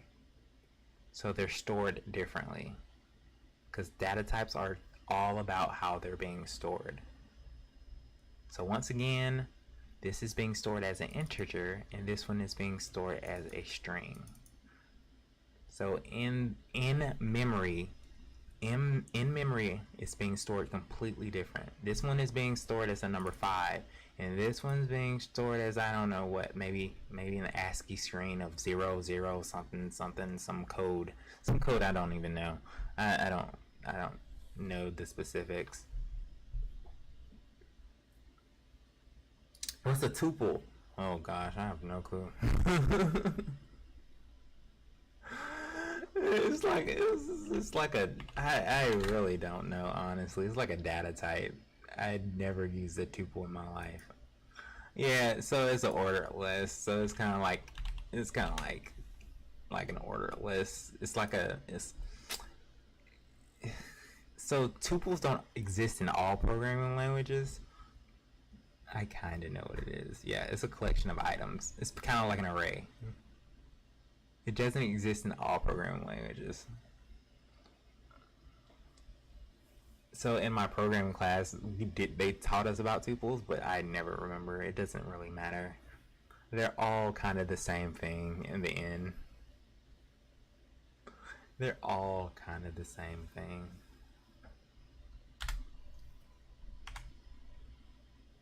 A finite ordered list. Oh, great. That means a finite ordered list means that there's a limit, or you know how many items in it at creation. So at creation, you know that it has five items in it, and order matters. So in this case, order matters. So first position, second position, third position, fourth position, fifth position, or how many, whatever the length is, matters. Or the order of the length of the items inside the tuple matter. Good stuff, man. I don't ever deal with tuples. Doesn't exist in PHP. Hopefully never will. Array does just what I want it to. Yep, exactly. Exactly.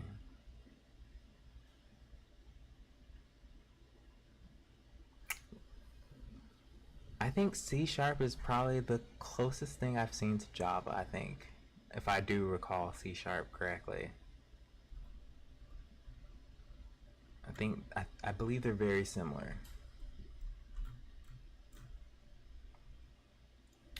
But yeah, so this number 5 is different from this number 5 because they're different data types. Why is that important, you ask? Why is this integer 6 different from this, besides, being stored differently? Well, when you do math, when math is involved, everything changes. The game changes entirely. So let's just see what happens. Let's call this, oh, well, this is great. It's right here. Okay. So we have number 5, which is an integer. We have letter 5, which is also a string. We have number 6, which is an integer, and we have letter 6, which is a string. So when we do math, when we do number 5 plus number 6, what will happen? What happens when we add number 5 and number 6?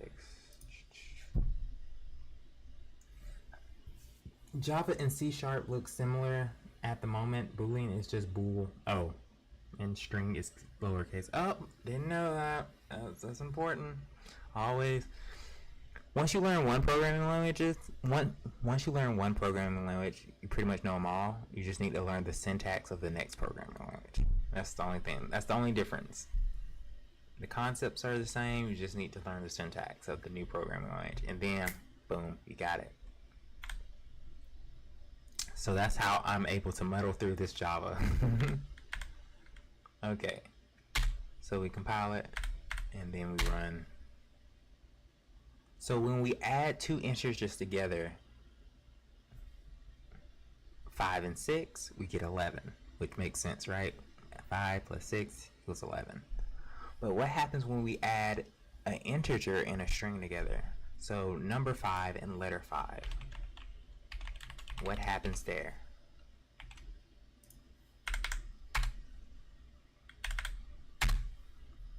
We got 55.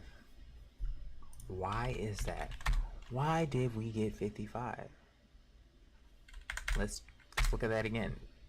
When we add an integer, number 5, well, that's weird. What's going on there? Okay. When we add the integer number 5 and the string letter 5 together, it gave us 55. Why didn't it give us 10? Because when you use addition on an integer and a string, it becomes a string. So what that means, it concatenates, it converts this number 5 into a string, and then it just appends this 5 on the end. Converts this to a string, appends this to the end. Because with concatenations of strings, it just appends them together. It appends it on the end. So if I want to append something else, like another string, say this is another string, this will append on the end of 55. So let's check that out.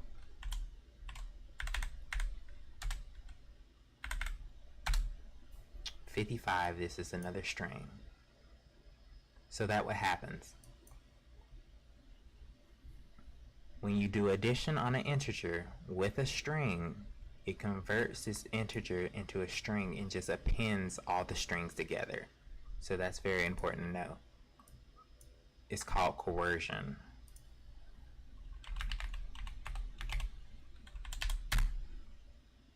No, in programming. Oh gosh, that's funny. Oh, sorry, I'm not coercion, conversion, sorry. Or is it the same thing? I don't know. I feel like it was coercion. I'm not a vocabulary person, man. I feel like it was coercion.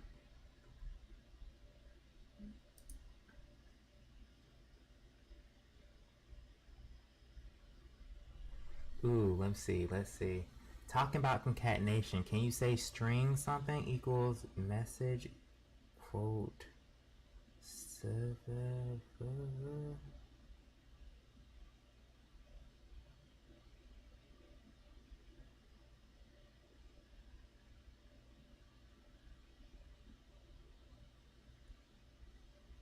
Alright, I'm gonna look on Twitch chat.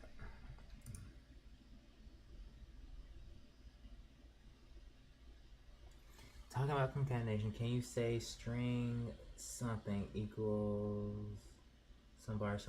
Oh, can you do interpolation in Java? Ooh, good question. I think you can do interpolation.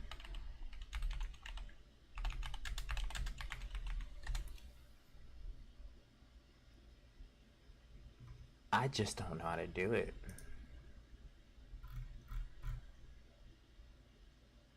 Maybe you can't. I thought you could. Is there no string interpolation in JavaScript? So what DevBV is talking about is string interpolation, which means that normally you have to concatenate, variables with strings. So this is me concatenating. Using the plus sign is concatenation with strings. But string interpolation, you can actually embed embed variables into a single string, and the programming language will figure out what you're talking about.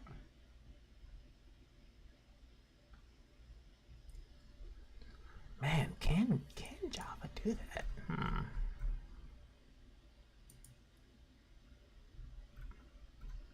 Ugh, gross. Ugh.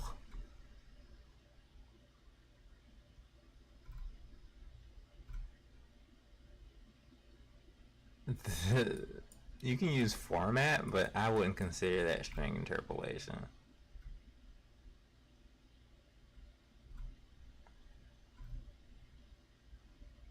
What the heck?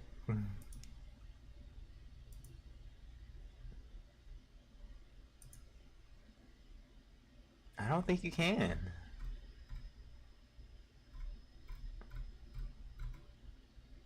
Yeah, I don't think it's a thing in Java. I don't think you can do string interpolation. Like in PHP, you can also do it. So, oops, my bad. Oh gosh.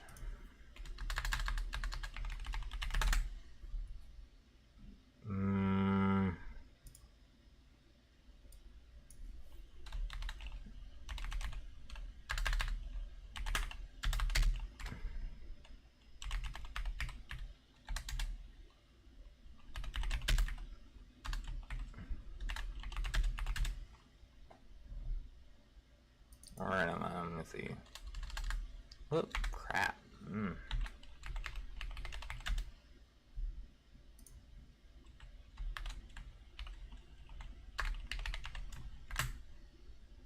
Oh, I think you actually gotta do that. Oops.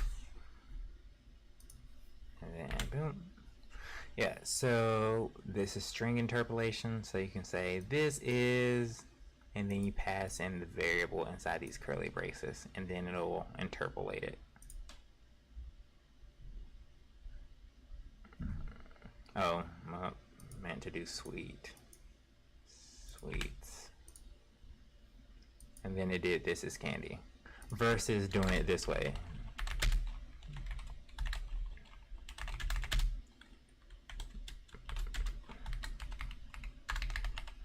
Instead of concatenate it with the plus sign, you can interpolate it.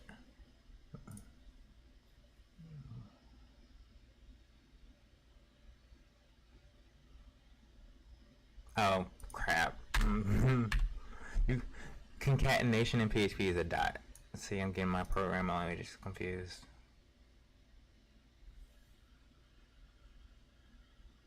Dark Chris, what's up? What's up, man? I'm doing a programming stream today. I'm changing it up. But yeah, so that's interpolation. Man, wow. Programming is fun. Programming is so fun. Concatenation, yes. Concatenation means to append strings together. That's what concatenation means. When you're appending two strings together. So this data type is a string. Whenever I want to append something to a string, I use this plus sign in Java to append them to each other, which is called concatenation. In PHP, you use a dot to concatenate. But in Java, you use a plus sign.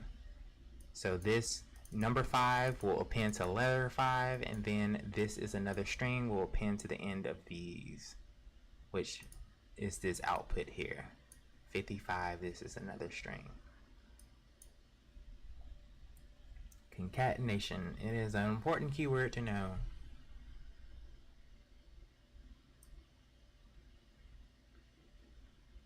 Yep, so in Java, there's two things that can happen. When you use the plus sign with numbers, 5 plus 6, you'll get a math. You'll get to integer. So 5 plus 6.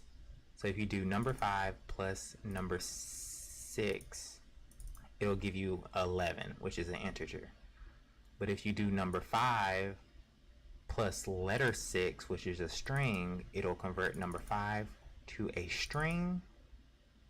And then when you do a plus on strings, it concatenates So then the result will be 56, which will be a string. So just to show that, if I do number 5 plus letter 6,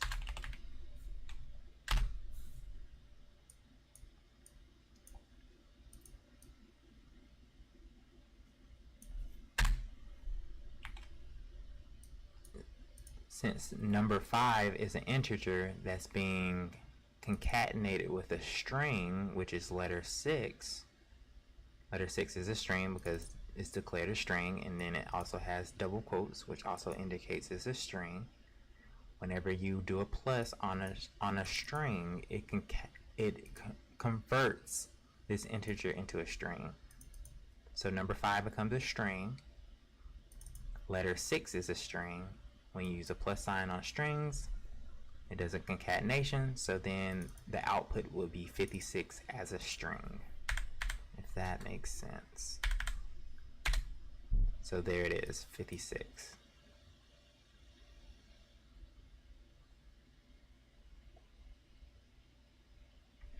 Can you make things with VS Code, or is it more for fun? Can I make things? What do you mean? Can I make things with VS Code? VS Code is just a tool. It's just a tool for me to write code in. So what VS Code allows me to do is it just allows me to write code. You see all this highlighting? See like the data types are highlighted in this light green? That's the benefit of VS Code, because it's highlighted.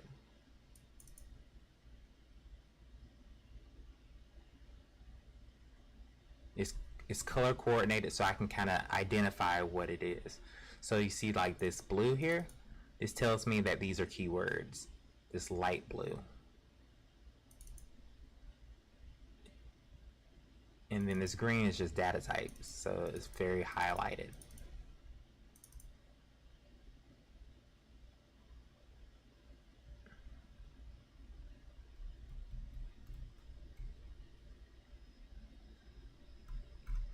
And then with VS Code also, there's also cool short keys, right? So say I want to, like, with VS Code, say I want to change multiple lines at the same time. I instantly changed like 5 lines right there.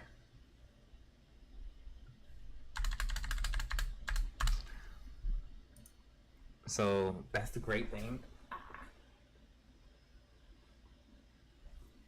Alright, that's the great thing about VS Code. You can change multiple lines. So say I want to change all the lines that have float.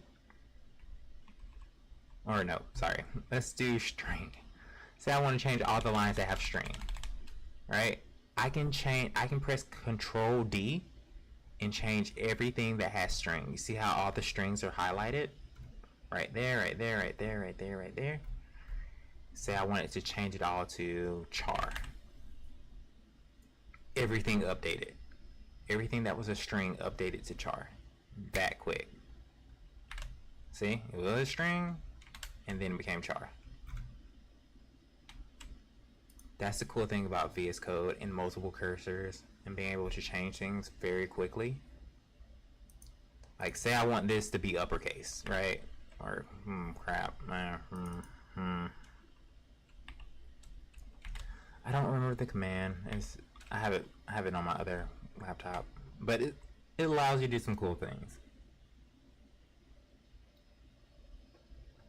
I never knew that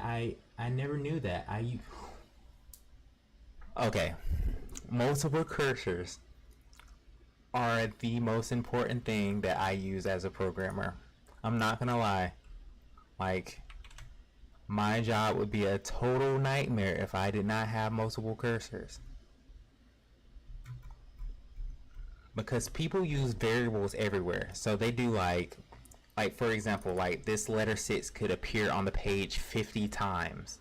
If you just press Control D, if you press it 50 times, it will highlight all letter 6s on the page, right? And then you can change the variable in just one go. So if I don't like this name and I want to change it to, I don't know, letter __6, then it would change all the places instantly.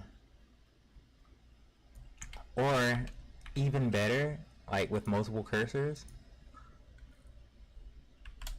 say I want to change both these lines at the same time. Say I want to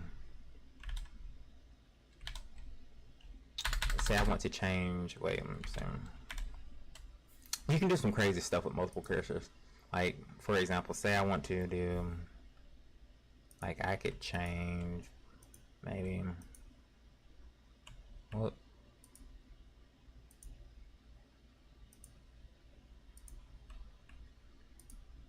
alright, say I want to change all those lines, right? I can change all the data types. I can highlight them all, delete it, change them all to strings. I can go to the end of the line. I don't know how to go to the end of the line on this one. Let me see. I can go to the end of the line. Say I want to change all this.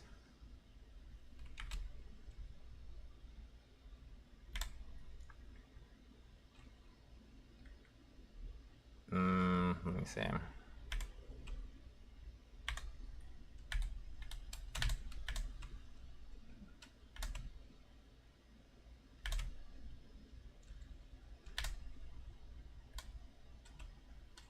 You can change everything at the same time. Say I wanted all of them to be, I don't know,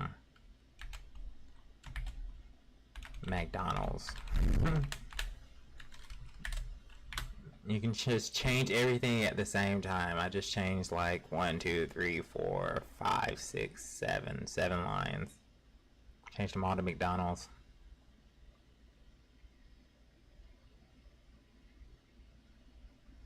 Okay, let me see. But yeah, that's multiple cursors. Like,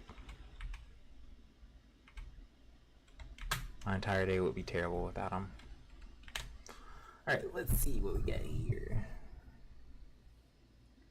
So when do you web dev? Are you a base JS user or a jQuery user? I really like. I use jQuery all the time. So that question is JavaScript versus jQuery, basically.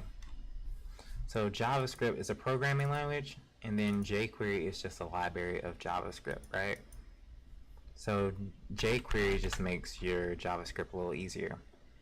But the thing is, native JavaScript has come so far that you really don't need jQuery anymore. There's a couple things that jQuery does that maybe you still want to do, like if you like to update a collection, then you would use jQuery for sure. Like if you want to like change the text of a collection, you would use jQuery. Because with JavaScript, you still have to loop through the collection and then change it. And then there's also like event delegations and stuff like that. I would also use jQuery for, but everything else, native JavaScript for sure.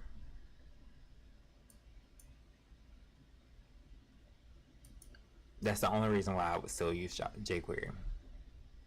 But JavaScript has come a long way, and you can pretty much do everything that you can do in jQuery in native JavaScript.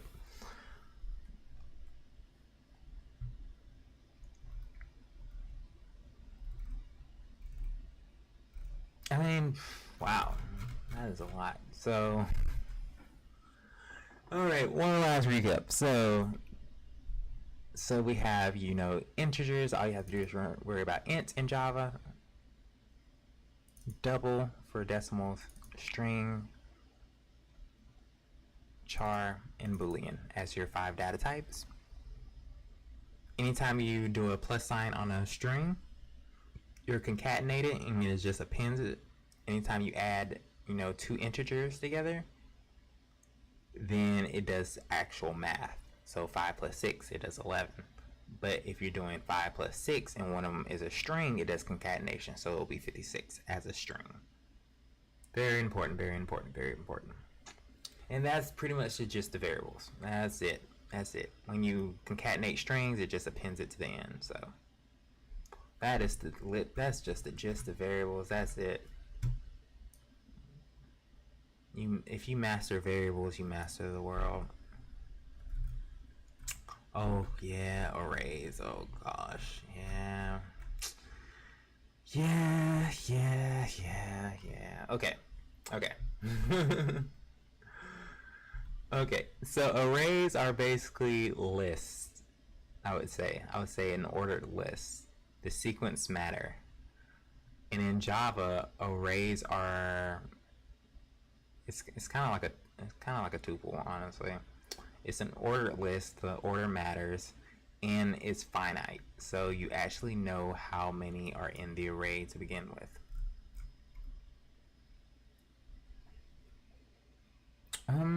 So let me pause right here.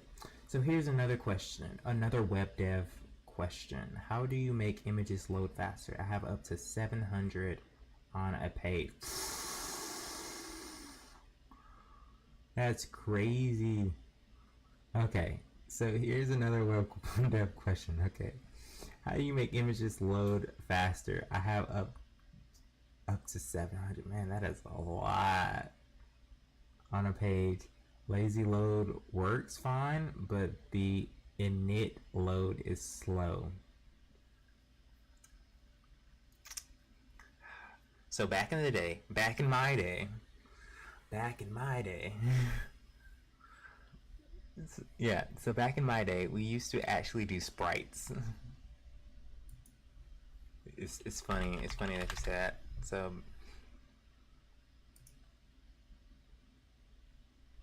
not Sprite, not this, but yeah. So this is what we actually used to do back in the day. We used to put all our images into one file, and then we kind of just hovered over the right image at the right time. So then it was just one huge load. That's what we did back in my day. We don't need to do that now. Boomer volley, yes. But we don't need to do that now. So the great thing is technology has come so far. So far. So one, you want to have all your images compressed, right? You want to compress all your images. Yeah, I did that, but then the huge load is way too long for the user. Yeah. You want to compress your images for sure. So I don't know what type of image compressor you need, but the one I've been using is TinyPNG and TinyJPEG. I think they allow you to compress X amount of files every month or something like that. I mean, they're fantastic. They compress it like amazing. SVG you don't have to worry about. See, SVGs, it just does math. You know, the browser calculates that stuff. But yeah, like this one, like 57 kilobytes down to 15 kilobytes, that's fantastic. Like this thing compresses like legit. Like it compresses PNGs, and you can also compress JPEGs. There's also TinyJPEG. Yep. Drop your WebP, PNG, and JPEGs. Compresses it like amazing. Like you can have like a image that's like 5 megabytes, and it'll compress it, and it'll look exactly the same. And it'll be like, I don't know, it'll probably be like 400 kilobytes by the time it's amazing. Like this is a compressed file. Like this is it shows you like the original, and then you can't even tell the difference. Like this, the right side is compressed, the left side is the original. It's 640 kilobytes, and then on the right side is 162 kilobytes once it's compressed. You can't even tell the difference. It's amazing. I learned this way. I don't know how long it's been around, but once I found this, I was like, I'm compressing all my images using Tiny PNG and Tiny JPEG. It's amazing. Look, oh man, that's just wonderful. There's no, you can't even like, to the naked eye, there's no difference. And your files are much smaller. And then after you compress all your files, the next thing to do is, like, if you have control over your server, there's HTTP2 protocol.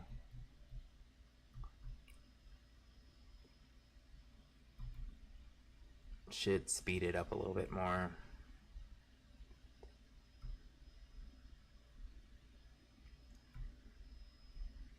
Like if you don't have HTTP2 installed on your server, that's what you need, because it allows like one connection to, you know, so it doesn't do so many round trips. So with every image, it has to do a new connection to get that image. So if you have 700, if you have like 700 images, then you need like 700 connections. So HTTP2, that allows you to do like one connection. It's like, instead of all those round trips, it's just really, really quick. So I would definitely enable HTTP2 if you have control over your server. And I would start there.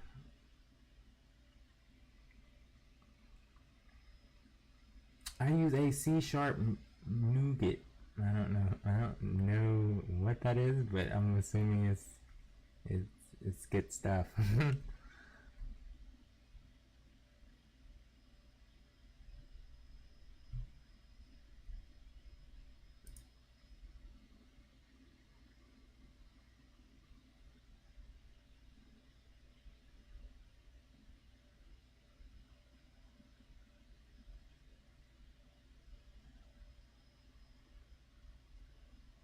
It's just shy of 125,000 images. Oh crap. But yeah.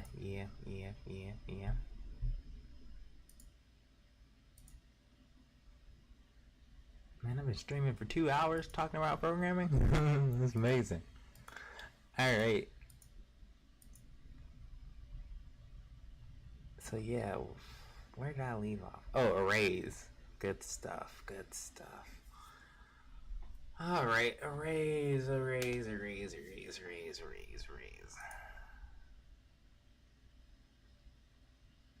Ever seen trueachievements.com? I made my own. Well, still making my own. I haven't. I'm gonna have to check that out.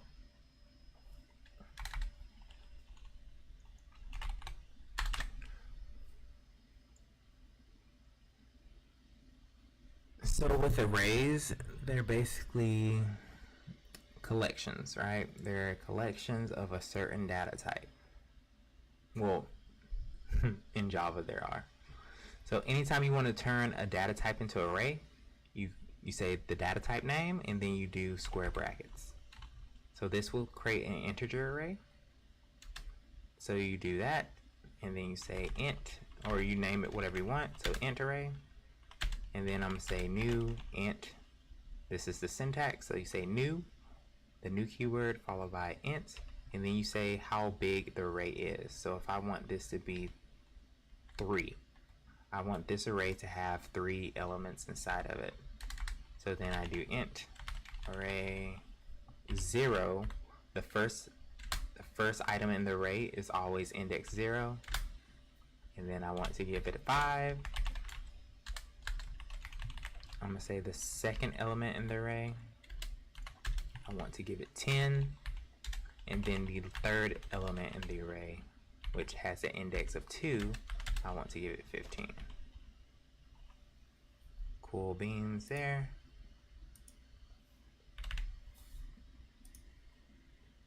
So now in my array, in this int array, it has 3 items in it. In first position at index 0, it has 5. In first position index 1, or no, sorry, in second position, index 1, it has the value 10, and then in the third position, index 2, it has the value 15. Just a place for Xbox Achieve guides and Game Pass. Oh, you're sick of all the ads. I see. Yeah.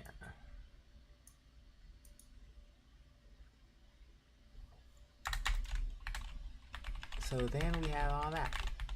So we have an array, and then in order to access the array, we say the variable, and then we say the index. So if I want the third element in the array, I do 2, and I say that. Now this should print out 15 because this is my array, and I want the value in the third position. So index 2, and then I hit save. I open up the terminal, I compile the file, and then I run it, and then 15 printed out. If I want the first the element in the first position, I do index 0, I hit save, I compile, and then I run the program, and then it printed out 5. Good stuff. So that's basically arrays. I'm gonna do a string one real quick. So you do string. To create an array, you do brackets, and then I'm gonna say string array as the name. I'm gonna do new string, and then you say the length. So I want to make this array have 2 items. So I'm saying new string 2 with square brackets, and then I'm going to set the first, this is the first element, and then I'm also going to do, this is the second. Man, this thing is amazing. So then I'm gonna save, and then I'm gonna say print out, I'm gonna say print out the first element in the array, and I'm gonna also say concatenate it with the second element in the array. Man, this tab 9 is figuring out everything I want to do. So this is what I'm doing. I'm printing out the first element in the array at index 0, which is going to do this is the first element. I added a space, and then I say concatenate it with the second element in the array at index 1. So this is the second element. So what should print out is this is the first element, space, this is the second element. So I hit save, I compile, I run, and that's what printed out. This is the first element, space, this is the second element. Dark Chris. But yeah, so that's basically most of variables. That's most of it. Oh, that's the summary. Thank goodness. Variables are tricky, man. But yeah, so last time I'm gonna recap this. Integers, all you have to do is worry about this integer data type.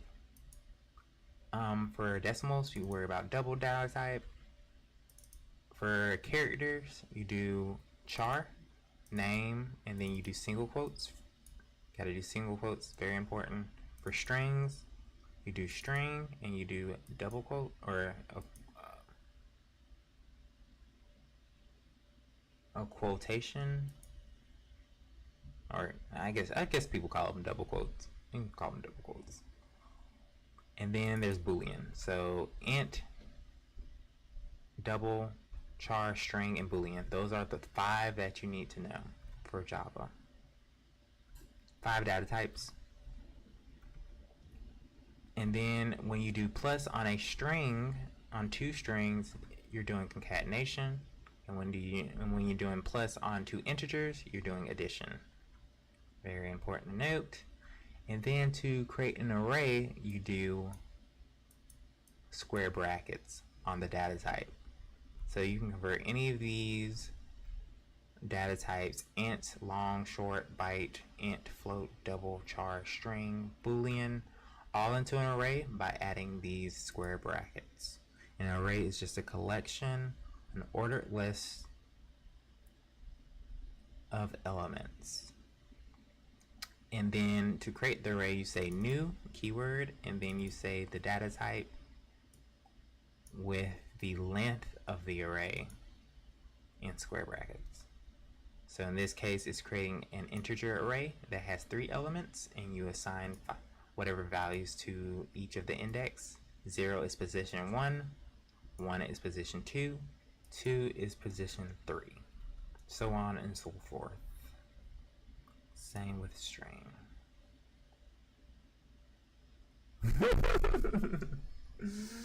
I'm understanding none of this, but hopefully I will when I watch the vid, the fun. Yeah, eventually you'll get it for sure. Yeah. Any questions? Any particular questions that you have?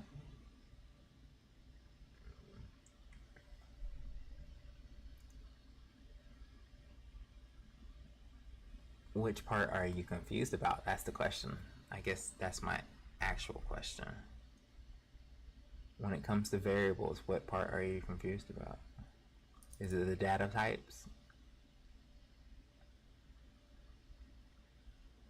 Oh, the replay of the stream. I got you. Yeah. Go ahead. Ask away. Oh, shout out to Dark Chris.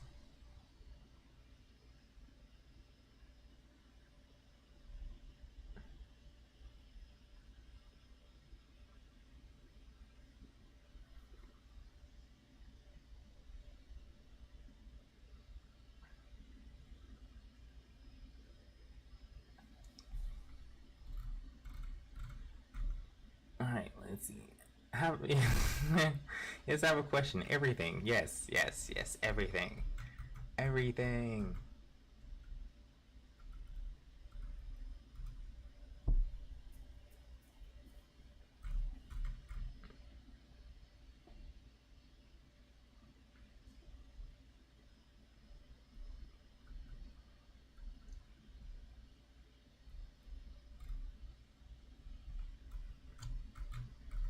But yeah, variables are like, you gotta, yeah, I would get a good foundation with variables and understanding variables.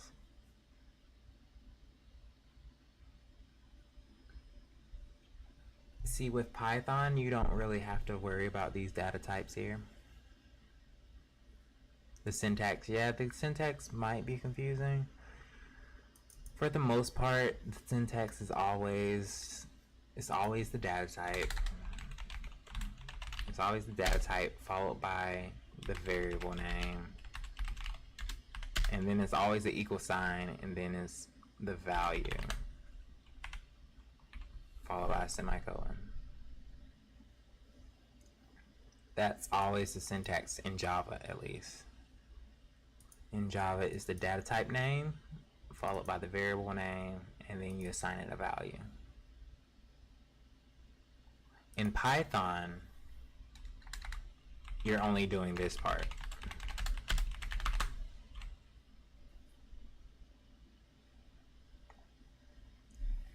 In Java, data type name, variable name equals the value. Python, variable name equals value. Why does it vary across different languages? The reason why is because this may seem tedious,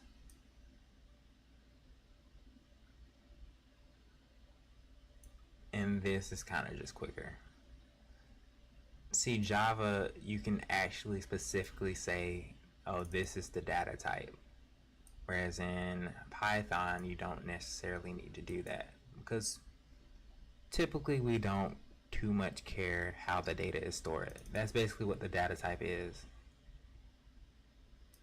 So a byte So a byte takes less storage in memory versus a long, which takes a larger space in memory. When it comes to Python, we don't really care how much space it takes in memory. We're just going to leave it up to the programming language to determine what's the best data type.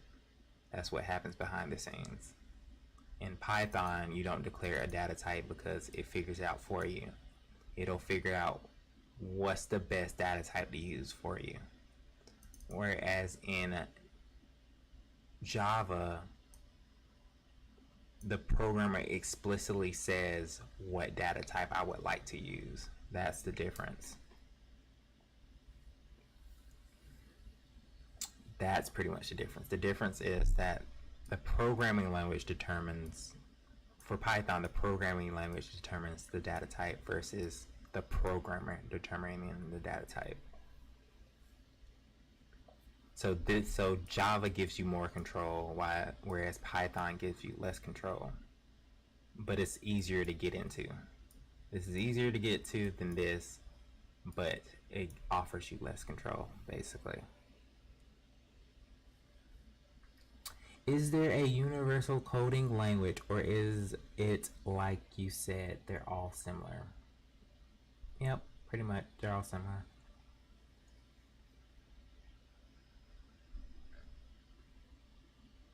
They all pretty much do this. so let's see how I can explain programming languages. So so all computers understand binary, right? The zeros and ones. Basically, programming languages are all trying to get to that 0 and 1, right?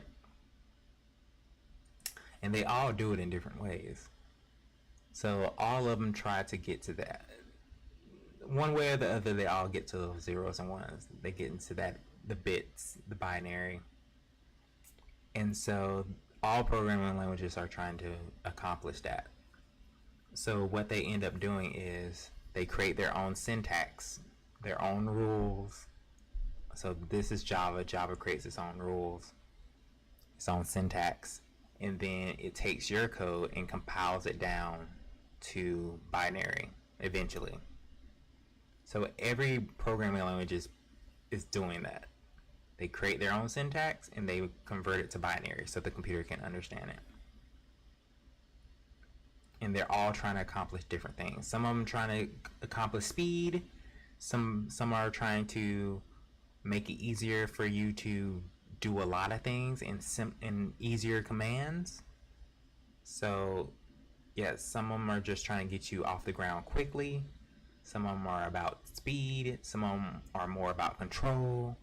So they're all trying to do the same thing. They're all trying to get to the same place. They're all trying to talk to your computer in the end.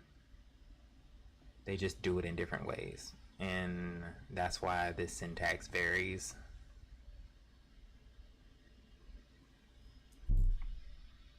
But yeah, that's pretty much the gist of it. I think I should stop at variables. I think that's probably a good place to stop. Everything else is like, gets a little more iffier.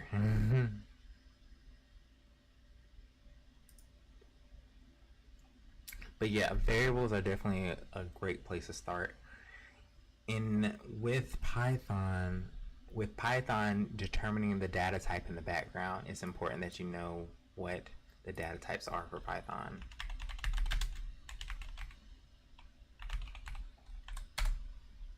I never actually seen like a official docs with Python. I don't even, does Python even have official docs? I don't even know.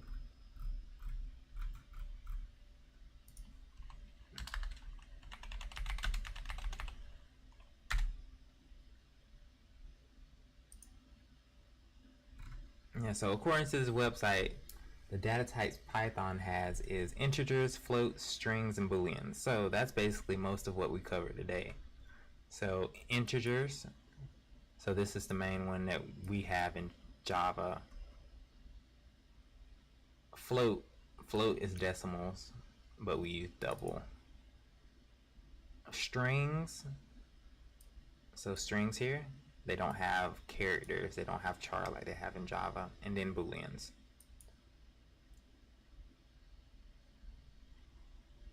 You don't have to declare the data types, it'll figure it out for you, which is great. But it's important to know that these do exist in Python, as well as, you know, non-primitive data structures such as arrays. We went over arrays here. There's lists, tuples, dictionary sets, and files. Great stuff, but mainly, for the most part, all I use is arrays. You might actually use maybe a list or maybe a set eventually. But yeah, data types is a great place to start off. I would definitely make sure I know what concatenation is in addition when it comes to variables. Will there be a part 2? Yes, I will do a part 2. I think the next part is,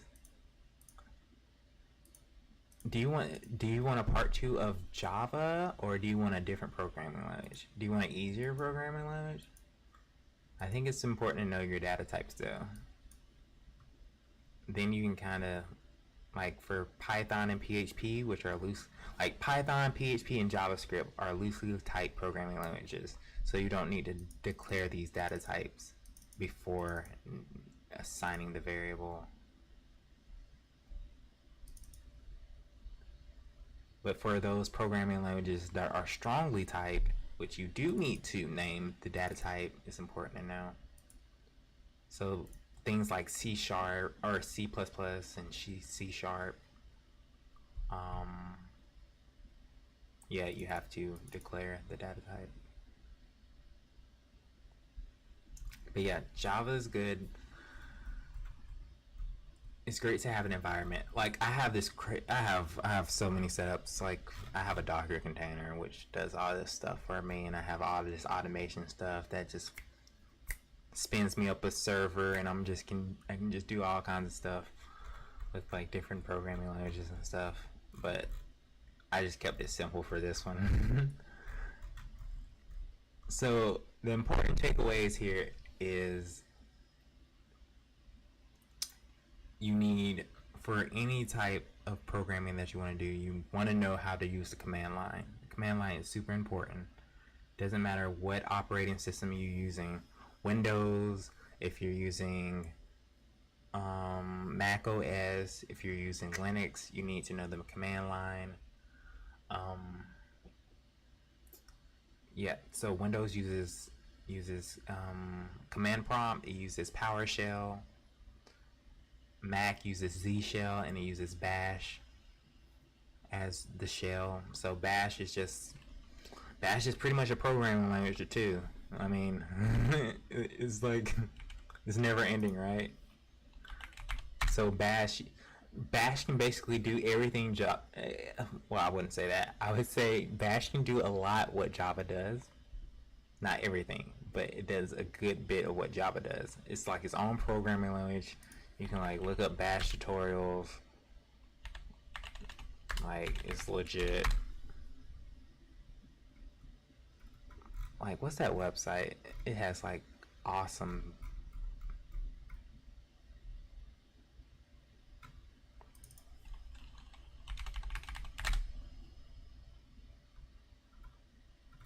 No, I would recognize if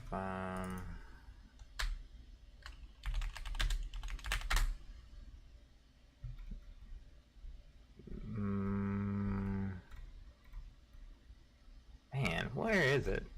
It was a great one. I done lost it. There's this great one. Is there such thing as autocode creator? Define autocode creator,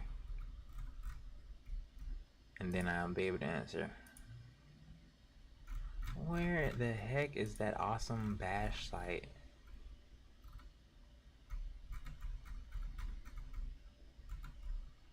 I'm telling you, there's this awesome Bash site. Like it tells you like all the commands and like helps you out greatly.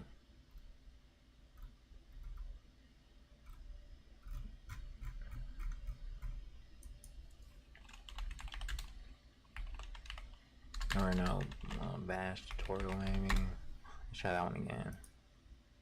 Nope, this is not it. Man, I feel like I need to find this.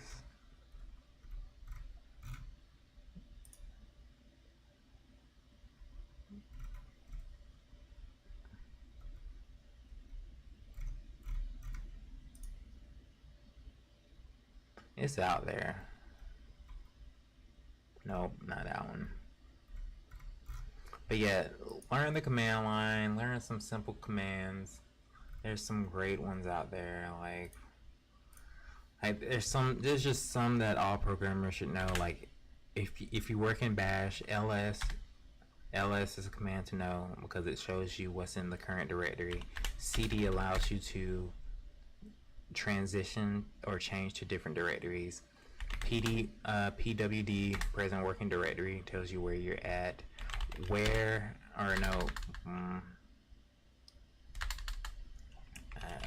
is maybe? Yeah, where is tells you exactly where files are located on your computer, like executables. So I said where is Java, and it shows me the path to my executable file, which are just programs. Yeah, I mean those are pretty much the basics. Then you can create files by using touch, and then you touch foo, and it'll create a file called foo.txt. And then there's like code editors like Vim. So if I use touch foo.txt, or no, let's create a file, put hello world in there, put it in the foo, and then Vim is a text editor. You can do Vim foo, and then there it is. Now you're using Vim, and then Vim allows you to edit the file, and then it allows you to save, and then quit, and then when you open the file back up, so cat foo, it'll print out what's inside the file. So it's like all these commands that you can do through the command line. You can append stuff, you can run like you can literally run code in the command line. You can create programs in the command line. You can create short programs to do all kinds of stuff. You can create bots. You can create bots on your desktop just to do tedious stuff on your desktop. I can create a bot that creates 50 files every 30 minutes. That, I don't know, ads, it's just endless.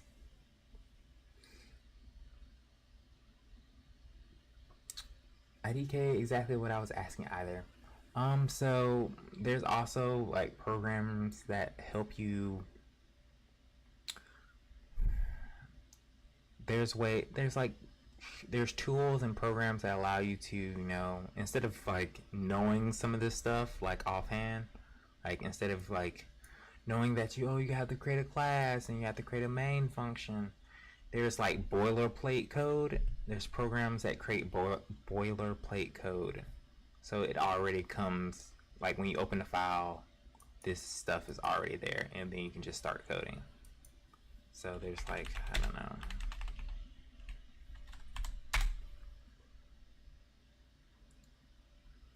which kind of helps.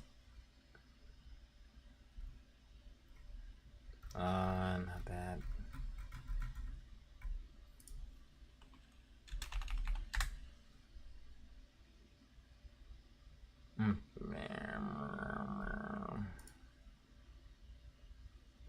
I don't know what tools. I mean, kind of have to find them.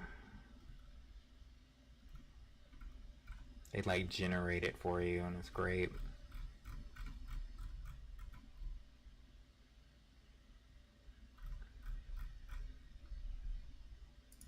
Anywho.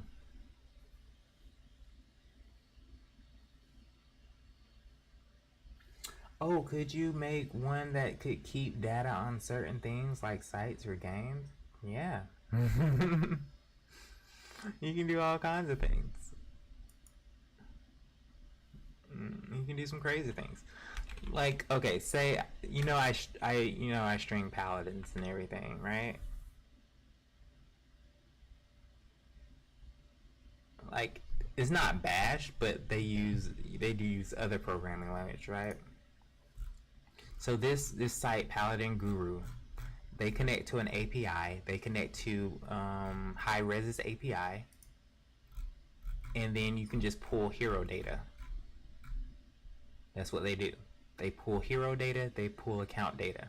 So that's where these numbers are coming from. They connect to High-Res's server and they just pull the data and then they display it on a website. Easy. Anybody can do it. I asked High-Res for their API credential. I could do it if I want to.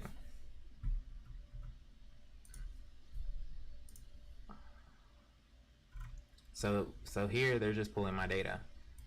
So how many matches I played, how many I won, my top hero, their KDA. Holy crap! I didn't even know I played that many times. But yeah, they're just pulling data. That's what programming languages can do. I can create a bot on my desktop that just spams you for no reason.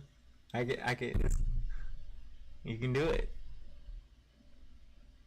You can have a bot that spams people for no reason. I mean, you could probably do it in a bash command, honestly. Yeah, I'm pretty sure you could. I don't know all the bash commands that you can possibly do, but you can probably do it. You can probably do a curl call, which it'll do it.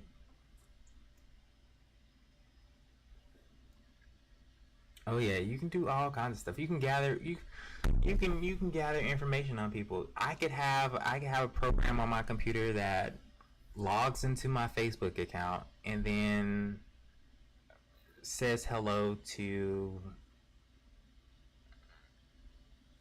the latest news feed messages.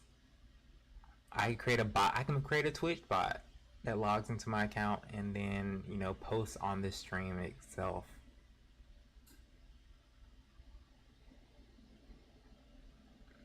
You can send spam texts to people that you don't like. You can create bots. You can gather information. You could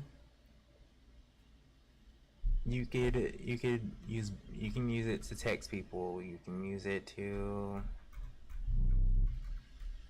pretty much do anything.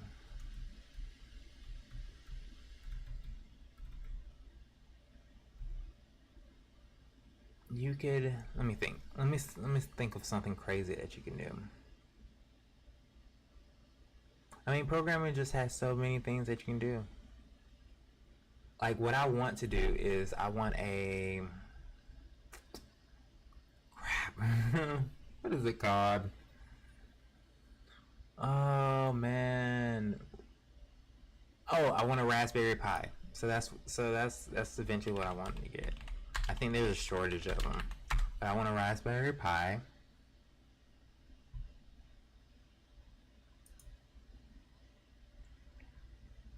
So a Raspberry Pi is basically a computer. So this is a Raspberry Pi. It's like as big as a credit card. And it's a computer.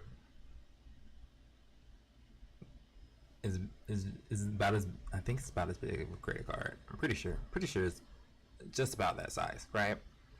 So you can install Windows on this Raspberry Pi, and then you can connect the keyboard to it. You can connect the monitor to it, and it will work just like a computer. And then you just program on it, and you can have it do all kinds of things. You can have it have a network card and connect to the internet. You can connect it to a bunch of LED lights and you can connect it to a bunch of LED lights and you can make your name in LED lights and change the LED lights colors by programming the Raspberry Pi. You can take a mirror and a display and then attach it to a Raspberry Pi to have like an overlay. Like in the mirror you can see like digital stats and all kinds of things by using a Raspberry Pi. I mean, the things are endless.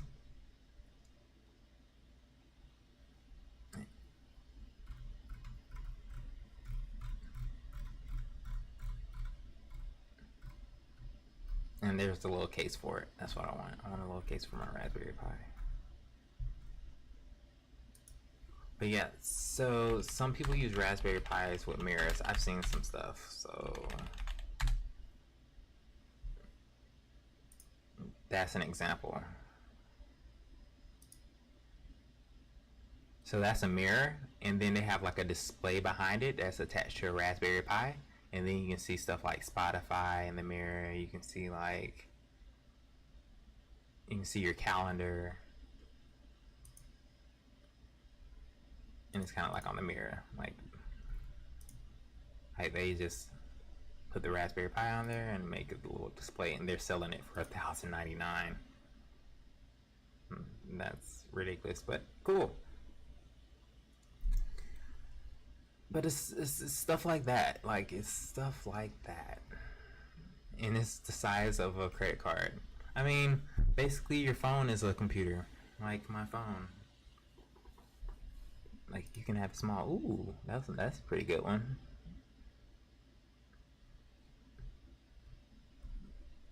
Yeah, you just need a huge display, and then you attach a Raspberry Pi to it. Man, you can be unstoppable. I mean, you can sell your own stuff like that. It's just incredible. Anyway.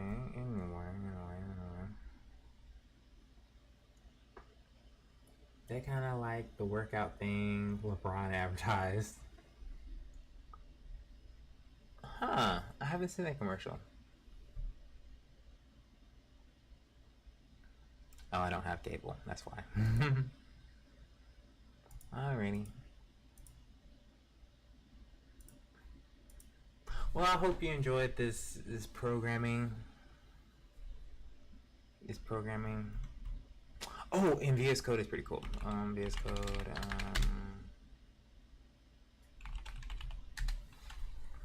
VS Code is cool too because you can like do like peer programming.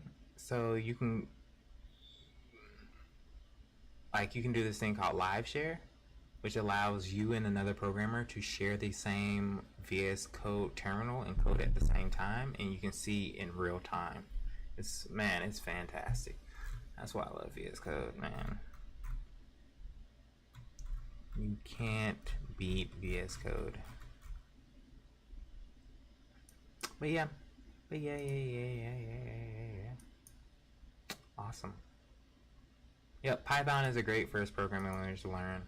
Even though it doesn't necessarily teach you about data types, it's definitely good. But yeah, that's it for me. Kind of like Google Docs. Yes, exactly like Google Docs.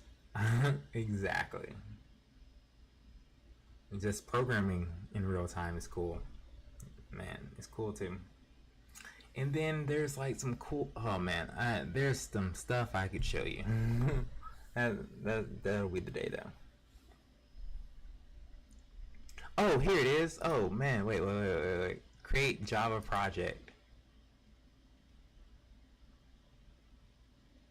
Okay. I'm saying.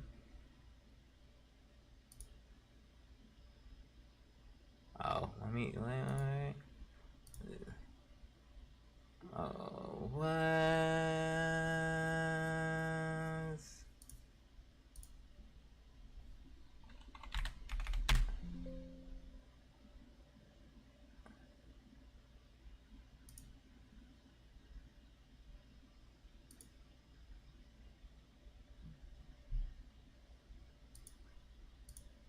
See, like, there's boilerplate code. Like, all I did was tell it that. All I said was like create a project, and then it created this boilerplate code for me, and then it created me directories. It created all these directories for me. It compiled the code for me. It just does stuff. Just makes it easy for you.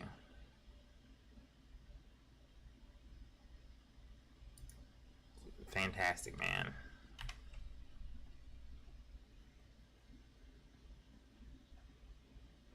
Hello, just joining. I know you are about to get off. When will you be stream again?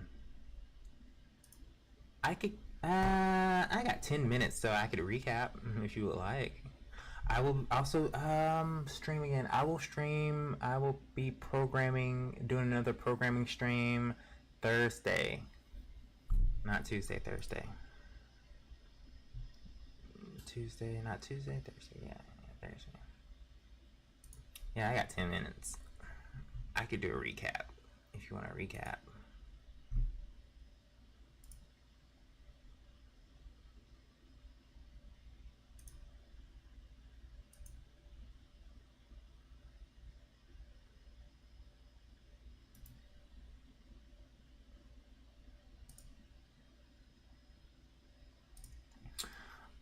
What time? What time? What time? What time?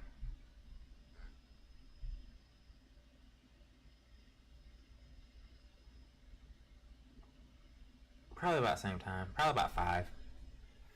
5. I'll put it on the schedule. Let me see. Let me do that now. Oh, so sorry. 5 Eastern Standard Time. Let me see how I make my schedule. I've never done this before. Let me see.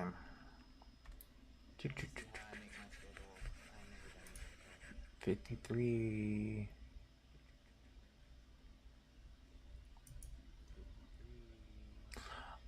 I got 53 followers. Woo! Okay. No, why did I do that? I knew that was wrong. Ah, man, I don't know how to do this. I remember seeing it earlier. Maybe it's video producer. And then stream manager, maybe. Nope. Insights. Ooh, follow. Thanks. 54. Woo. I'm growing. Okay. Let's see. I appreciate the follow. I gotta add you to the list now. Okay, how the heck do I add some? This is what Google's for.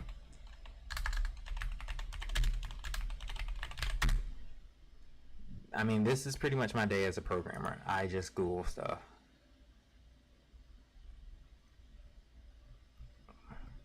Any programmer will tell you that most of their day is just Googling stuff.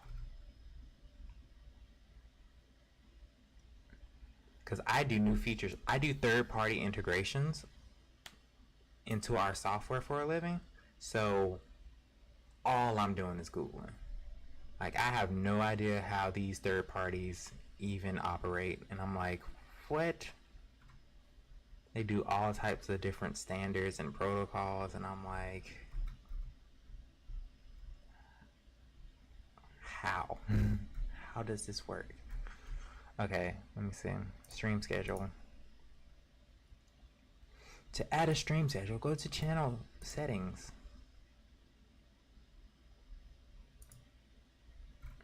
Alright. Boom. There we go. Okay. Ooh, I can export into a Google Calendar? That's pretty cool, actually. That's interesting. Okay. I'm coming with more programming ideas. Okay.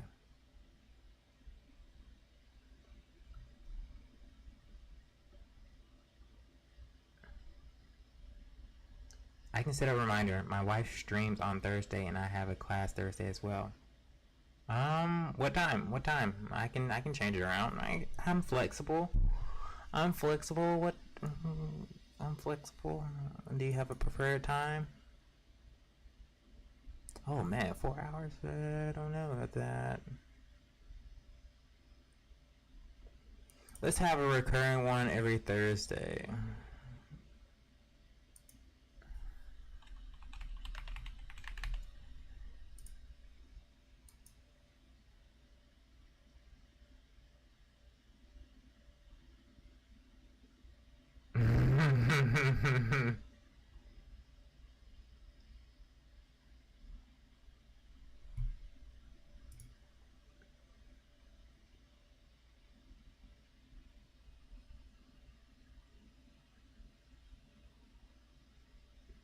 The bot did get you.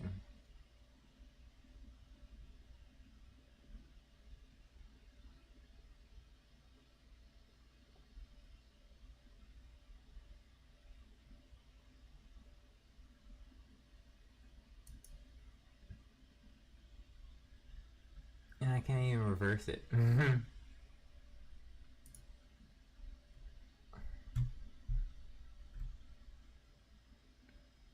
Let's do reoccurring on Tuesday. We'll shoot for 2 hours. We'll say 2 hours.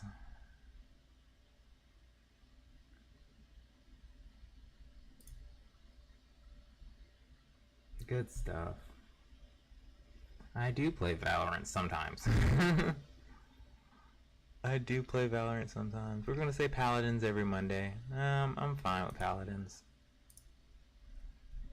We'll say 4 though. We'll say 4. We'll say we'll say 2 hours. We'll go there. We'll set that up. Predecessor isn't out, so we'll delete that.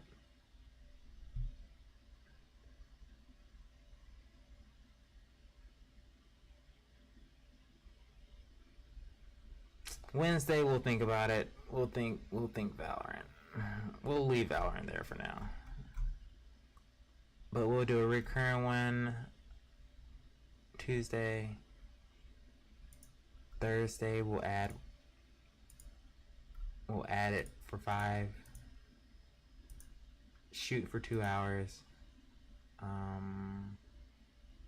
Not every Thursday, but just Thursday. I'll just do that for now.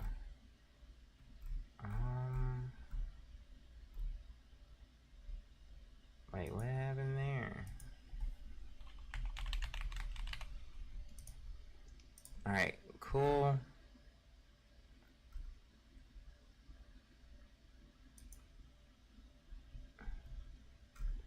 Now where does my schedule show up?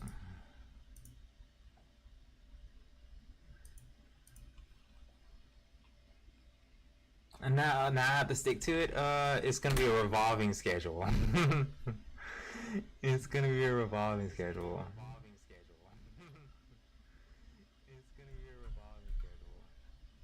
Oh crap. Paladins. Okay, I can definitely do Paladins every Monday. Tuesday I can do software. Thursdays I wanna actually do this is gonna be a special Thursday where I do software development again.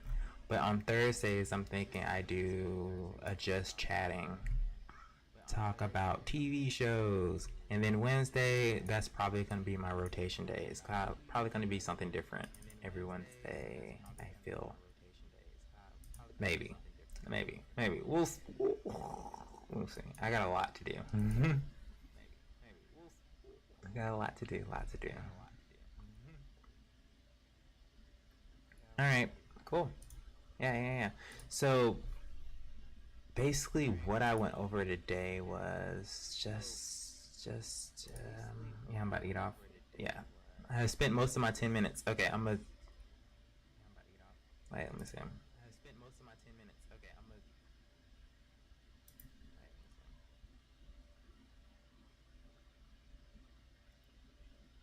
Oh my goodness.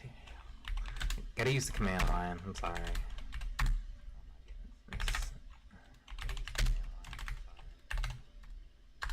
Just better to use command line. Okay, there. See how easy it was? Instead of me having to go through go to this file, go to this file, and then right click and then open VS Code.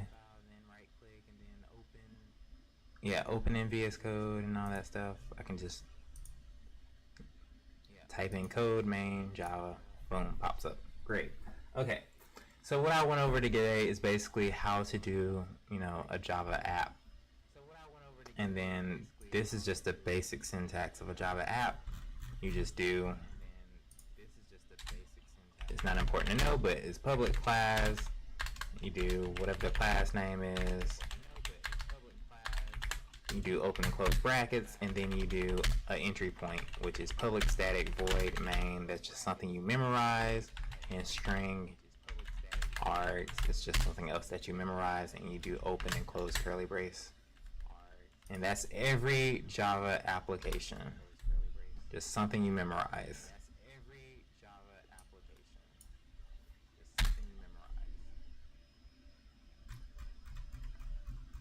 I mean, it becomes second nature once you realize that you type it all the time just to create a Java program.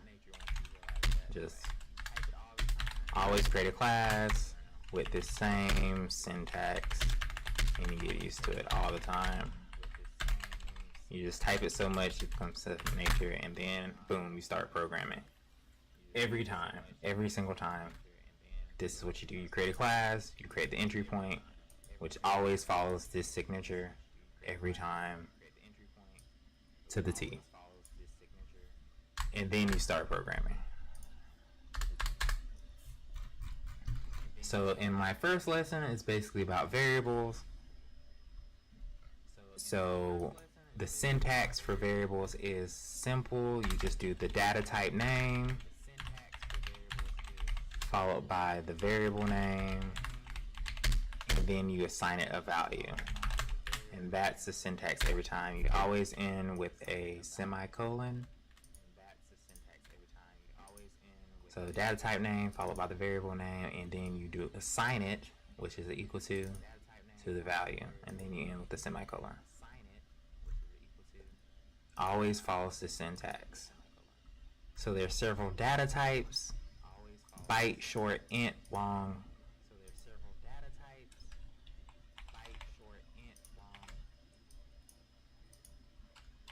Yeah.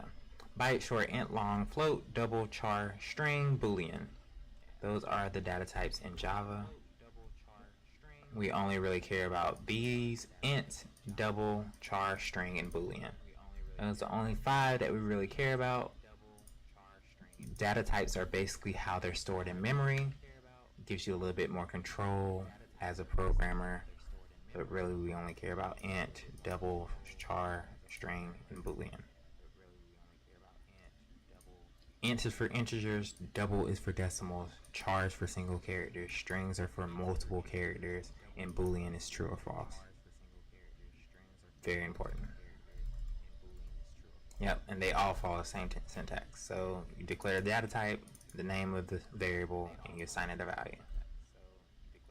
Data type name, variable name, assign it a value. Data type name, variable name, assign it a value. For chars, you use a single quote. For strings, you use double quotes. And that's pretty much everything. Everything for variables. And then lastly, concatenation. So for concatenation, use a plus. When strings are concatenated, they're appended to each other. So 5 and 6 would concatenate to 56. And then when you use a plus on a number, 5 plus 6 would be addition. So any type of integer additions would be 5 and 6 would be 11. The only time it does concatenation is when you do a plus sign with a string. So this would convert to a string. This would be 5 plus 5, which would be 55 when concatenation, because it would convert this to a string. And that's the gist of it. That's the gist of it. That's all of it. Within 5 minutes, that's explaining variables. Alright, I don't know if I can completely commit to this schedule. It's a lot of work.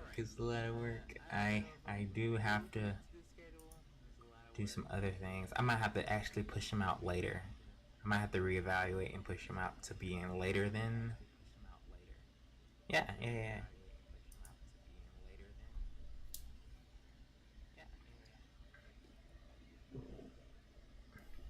Yeah, it's definitely a lot. Especially if you're Are you have you done any programming before?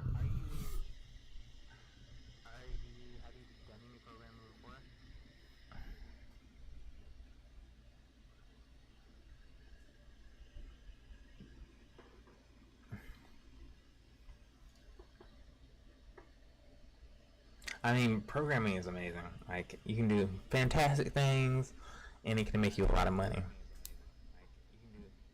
You can do fantastic things, and it can make you a lot of money. That's great. Yeah, I'm in school now and learning Java. Oh man, well you probably know this already. I mean, that's great.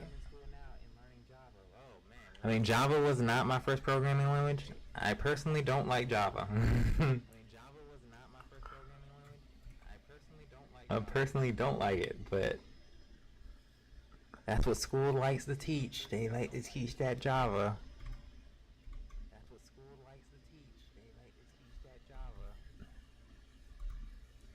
How far into Java have you gotten?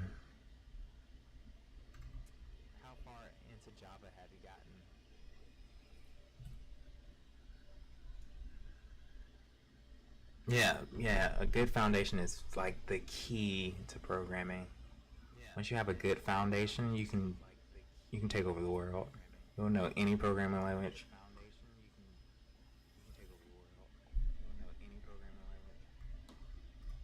Once you get variables, once you get variables and data types and what some of these vocabulary words are, like concatenation, interpolation, immutables, things like that, enumerables, all those fancy words. Once you get those down, you you pretty much have a good grasp.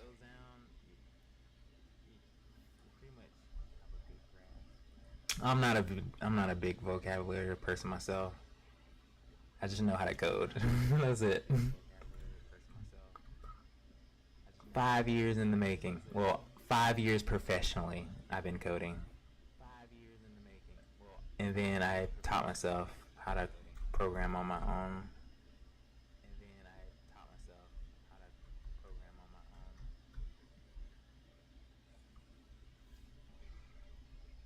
But yeah, a first good programming language I would recommend is Python.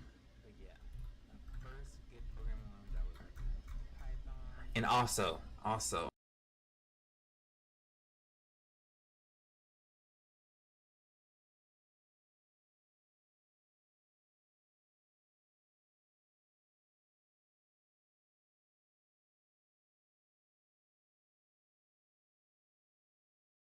someone's ugly code.